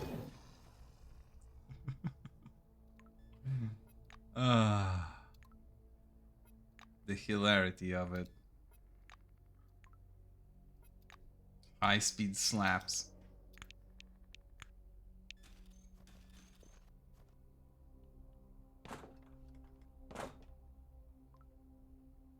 Normally swords, but in this game a club will do. Oh, and there are a few secrets here. Case of relics that I don't really need. Some meds, mostly drugs, sadly. I think that's everything. Wait. Bonfire and cooking pot. Where I should be heading. Oh yeah, this way, to the exit. If I missed something, I'll live with it. I think we've spent enough time here. In fact, we probably won't make it to anything else today. Oh, wait. There is something here. A big old earth pile. Might as well.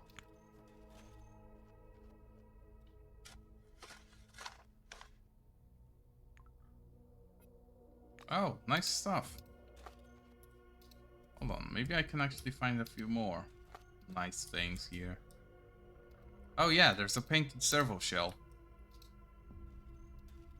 And I am now reminded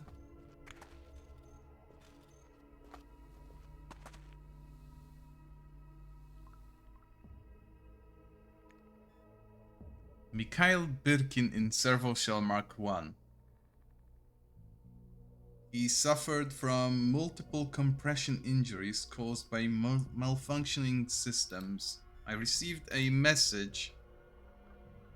Steel grip message 5. Buried Comrade Young today. Small tin box from the first aid kit was enough. So unnerving. Comrade Organizer is complaining that the tape's almost out, but I think it's okay. We've already wrapped up the whole reportage.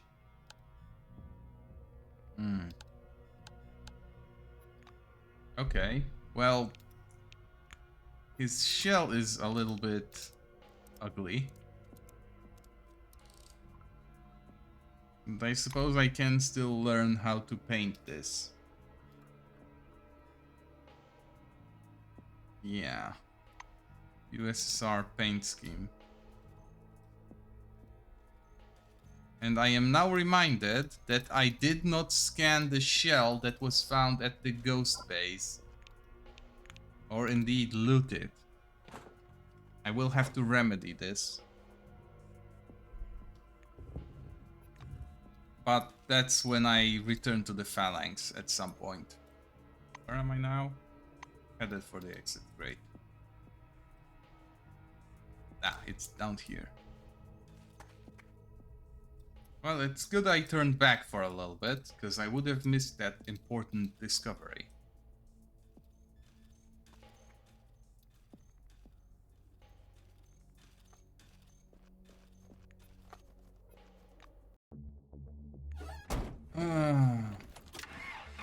Yeah, I need to go back to the secret test site at some point, but for now I'll just zigzag a little bit. Like this. Oh. The road leads you to a strange place where the wheels of the car begin to rustle on concrete. You realize that you are driving alongside... Oh, it's just a random encounter. Yeah, fuck it. I don't care. It's just a random combat encounter.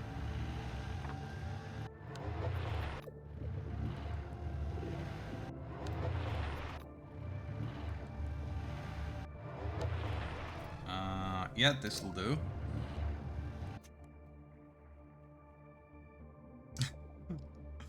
Through the dusty windshield, you see a man walking slowly along the road. His appearance is rather unusual. The man is wearing an old-fashioned Cronus uniform that looks surprisingly fresh and new.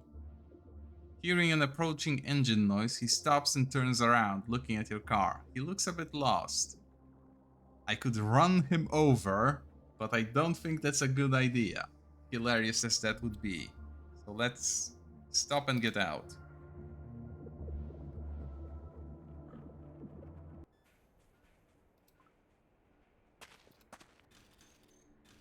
If I need to, I have guns. Oh, and it's an oasis of some kind. With a large container at the bottom. Cool. Hello, friend. Glad to meet you. He stares at you with a slightly bewildered look. Wow, you're the second person I met in the last couple of days. The last one was, well, you know, weird. Eyes all white, twitchy. He was sick or something. Ah, yes, the halo effect. After thinking it over for a second, the traveler offers you a hand. Name's Tony Doctor. Yes, the one and only. Cronus promised good terms and I went for it. Signed the contract. Why wouldn't I? Basically, I was on the Spire at the end of August. Hell knows what happened next. The earth shook, I saw a funnel cloud approaching, and then I ended up here.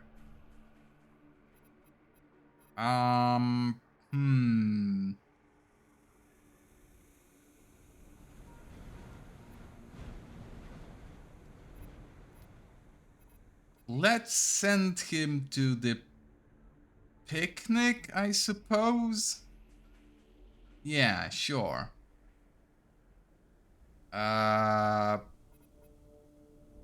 Shit happened. Go to the picnic. Okay. This means we can't leave the dome. The spire's collapsed and we've been left to our own devices. There's these people from picnic. They sound alright. I'll probably go see them. This is all damned unexpected, for sure. Thanks for your help. Without you, I'd have been figuring things out for a long time. Happy trails. I gain reputation with the picnic. I'm not sure if this was the smartest thing to do, cause the picnic likes me already.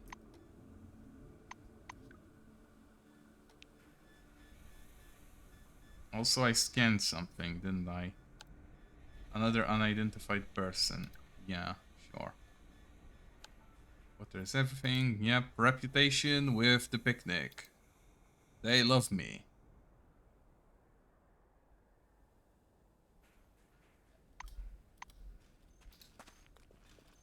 Why wouldn't they? Let's continue. Oh, but hold on. Like this, and then I can continue. Just straight for Magellan, because I need to get down to level -3.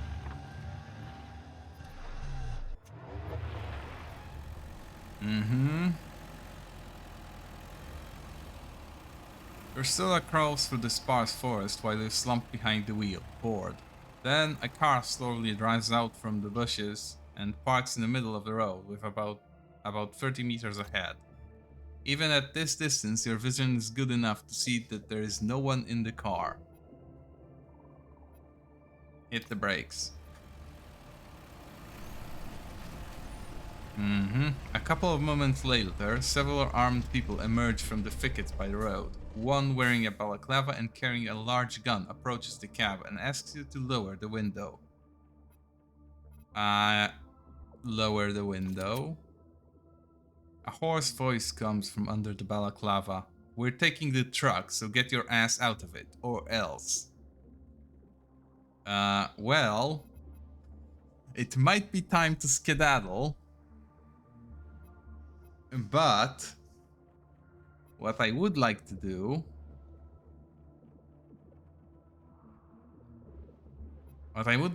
is fight them, but I don't see how. Sure, let's intimidate him. Either he lets me go or I hit the self-destruct. The bandit looks you in the eye. You can almost hear the gears creaking inside his head. Then he gulps. Okay, let's not take it that far. Have it your way. He signals his comrades in arms. One of them gets into the car blocking your way and drives it back into the bushes. The rest of the bandits reluctantly hide in the thickets. The path is clear. Oh, I was hoping I could kill them all, but this'll do. Residential level. Why am I going to the residential level? Well, because we are probably going to call it a day here, and I would like to have a sleep. Try not to ruin the servos. They are the weak point. Also, I can dump some of my excess items here. If I can figure out which ones those are. I probably can't figure it out.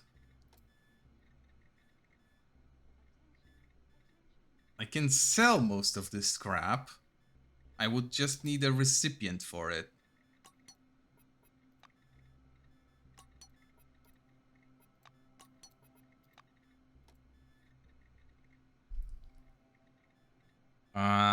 Also, I think no, I need rat legs for cooking. I might as well shove a hyena in there, though.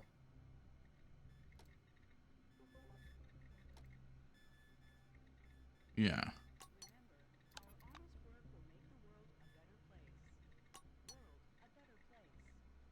Mm-hmm. Yeah, this is fine. This is mostly fine. Okay. I don't need most of this with me. I can't sell this, so I might as well drop it off somewhere. Hold on. I think I can drop it off in some other container, like this flower pot. That I didn't search before, but that's fine. Have those notes, have this letter, because I don't think I can figure out. Whopper kebab. When did I find that, and why can I not read it? Oh, because this is not the thing. Read. Great. Done.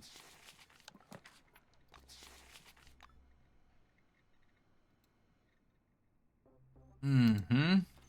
Yep. Pop out. Have a rest. Until noon. Great. I'm still tired. But Fox isn't, so she can probably just teleport me.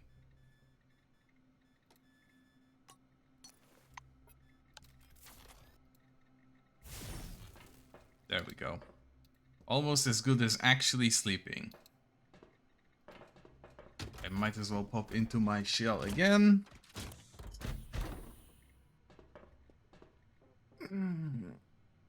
And with that, we are done for today. We will be doing chores for Nakamura and the church tomorrow. Well, right now I sadly have nowhere to send you off to. So we will have to call it a day like this. To those of you who joined me, thank you very much. To those of you who will catch the VOD, I promise to upload it today or tomorrow. Thank you as well. Dziękuję i do następnego razu.